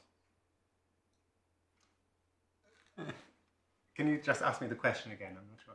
Well, he wouldn't be penalised in costs if it's not his fault. If the acknowledgement of service grounds were late, and if weren't looked at, and if there were detailed grounds, he's not going to be penalised in costs, because one of the factors you look at in costs is whether or not the Secretary of State complied with the obligation to put the acknowledgement of service in, and if she hasn't done that in time, that may be a reason for saying, well, that's not his fault and he shouldn't pay the costs. Yes, I mean, there's certainly an extent to which the guidance, and particularly what was said in Kumar about that aspect, protects the applicant. And it protects them to this extent. And I think it's the second limb of the consequences we looked at. Not the oral permission hearing because it hasn't been certified, but rather the scenario where the Secretary of State has not revealed her cards, has not put the position on the table until the detailed grounds. And you'll recall the concession by Ms. Patry, that in that situation, ordinarily, the respondent would expect to bear the costs up until that point. That, however, is where the critical and the important potential safeguard of the court is then lost, because one is post-permission, there isn't, in a way, the administrative court judge to save the claimant from himself. In other words, you have the reasons why the claimant is barking up the wrong tree set out in the detailed grounds. Claimant is determined to proceed, and this safeguard that has been lost because the acknowledgement of service has not been has not been taken into account, is that of the administrative court judge saying, no, there is an answer here, and no, you are on a hiding to nothing. So that is why, on my reading of the discussion, there's an important interest also in the claimant's side, that the acknowledgement of service is taken into account. And it's not the only potential scenario where that is an important claimant's and access to justice interest. Just as conceivable is a situation where a claimant unrepresented has set out his grounds in an incoherent manner, which means that permission may be refused when, in fact, once the position is set out properly, the court, in disagreement with the Secretary of State, decides there is actually something here. Well, similarly, given the duty of legal representatives to the court, there may be cases, perhaps many cases, where once it's set out very clearly, there may be aspects of the immigration history, say, that tell a story even more compelling than that which the claimant has been able to deploy. There may be such cases. Absolutely. And I mean, one of the duties that accompanies the Secretary of State throughout these process and from the pre-action protocol stage is, of course, the duty of candor. And that is another aspect why the court simply disregarding the acknowledgement of service once it's been received and prior to the permission decision being taken is a step which I say protects us is important for the stakeholders threefold. One, the court, because it assists the court in understanding the claim, it manages the time, it cuts down time in terms of understanding and digesting the claim. Secondly, it's in the interest of the respondent. Because the claim may be defeated at that point and the public purse is saved or the local authority purse is saved. Secondly, it assists the respondent if there is something to be said for an applicant, for that to be set out. And then thirdly, it's in the applicant's interest because the judicial review permission stage is an important administration of justice filter which would be lost. Yeah. Well, there may be a broader point still, which is that it's generally in the interests of justice and access to justice for claimants who come before the Upper Tribunal with claims, that all claims, i.e. the other claimants' claims, are dealt with expeditiously and efficiently. That operates in the wider interests of justice in the tribunal. It might be submitted. I don't know if that is your submission. No, I entirely accept that that is a further consideration.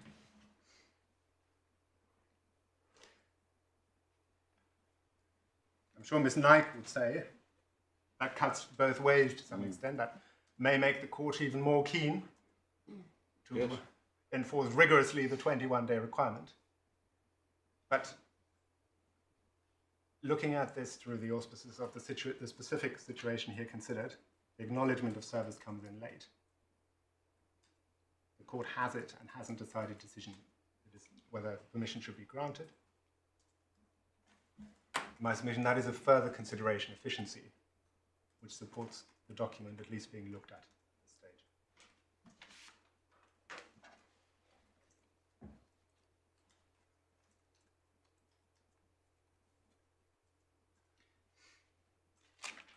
Now, that is all I have to say by way of preliminary purpose of this process. Right. Construction of Rule 29. I have a suspicion it's going to take me more than the 6 minutes. Yes. Very well. Well, shall we come back at 5 to 2? And that would be a convenient moment to stop. At some stage, will you just fill in the gaps? Because we know that the first judicial review claim was brought, the order was made severing the Kumar issue, and there was a consent order.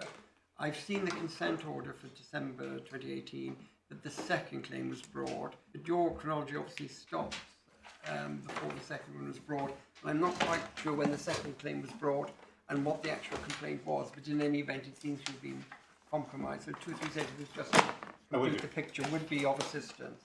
Yeah. Thank you. Then 5 to 2.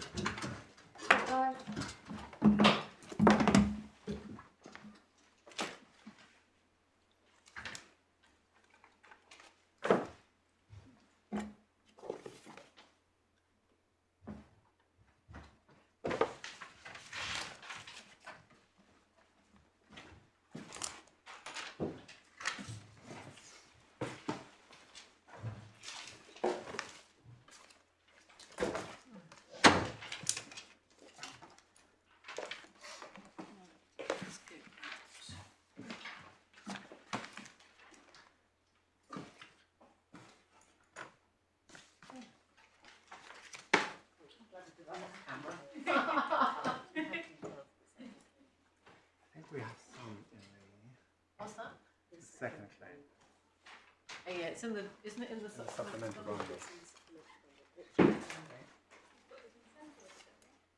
Because what happened in the second claim is exactly the same that happened in the first, which is that the AOS wasn't served in time. We applied under Tribunal principles. On the second claim, when our letter came in August, Oh, I need my mask. It didn't include the it didn't include the clerk. Right. That's why we And that's brought why. the second.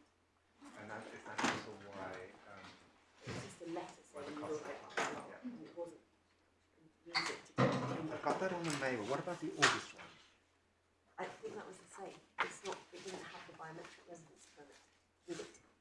Did it? Well, what I've got for the second one is that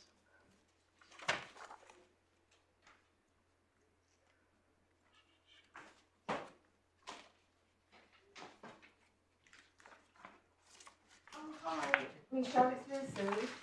Hi, bracket 5 to 2. Yeah, what about the level number? I've got, senior,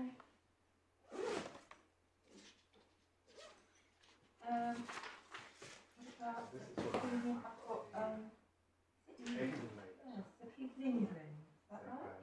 Yeah. And who do I, I've got 14th of oh, I put it down here, That's okay. under discretionary. 6193. We have to find that one. Yep. Okay, yeah, I just don't know what happens. I've asked them only, but I can't.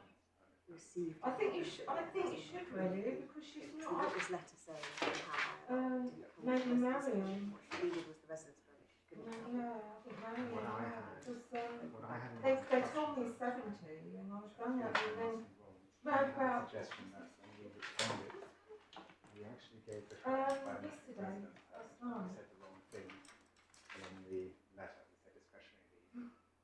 I think Tony said they did get an email, but they didn't. Someone got an email, but I don't know who. She it said came something for about. 5 years rather than it being indefinitely to remain. So it's a discretionary leave to remain that was Yeah. valid for 5 years, I think. Check. My client's instructions are that the actual biometric residence permit had an expiry date 5 years. But it said settled. So would it in-court support No. get that? I would not have launched judicial review proceedings against it if it did. Yeah. Um, And then I've got the second one. Yeah. Because I mean, I had to let them in the back way. We were trapped in the room. I yeah, and couldn't then even we get called out the of JR at that point. So to get the keys, so I had to get someone to. yeah. I think yeah. A drown. Push all kinds of things, but wouldn't it? Okay, all right. I told you what happened. I told you come down to this side anyway, so. All right. Okay. Thanks. Thanks. Bye.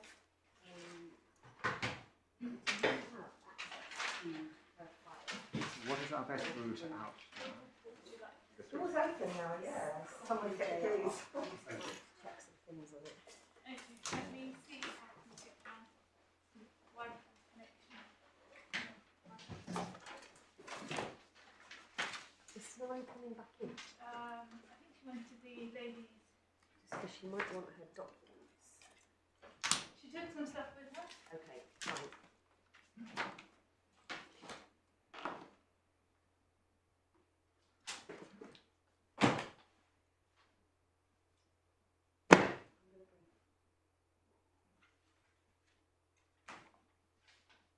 She'll be outside. Are you trying to? Actually got them all electronically. It's fine.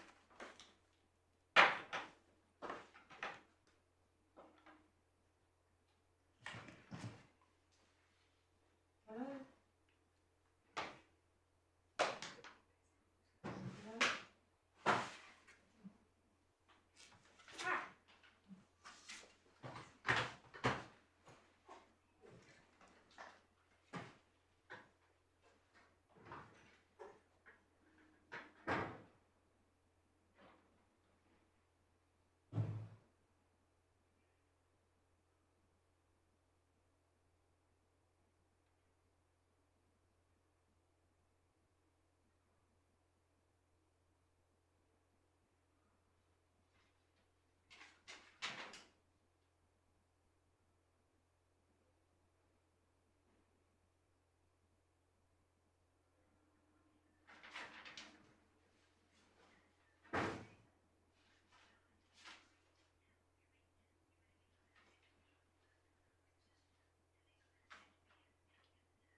Hello, this is Lucy. This is a message for Hannah. We'll be back in court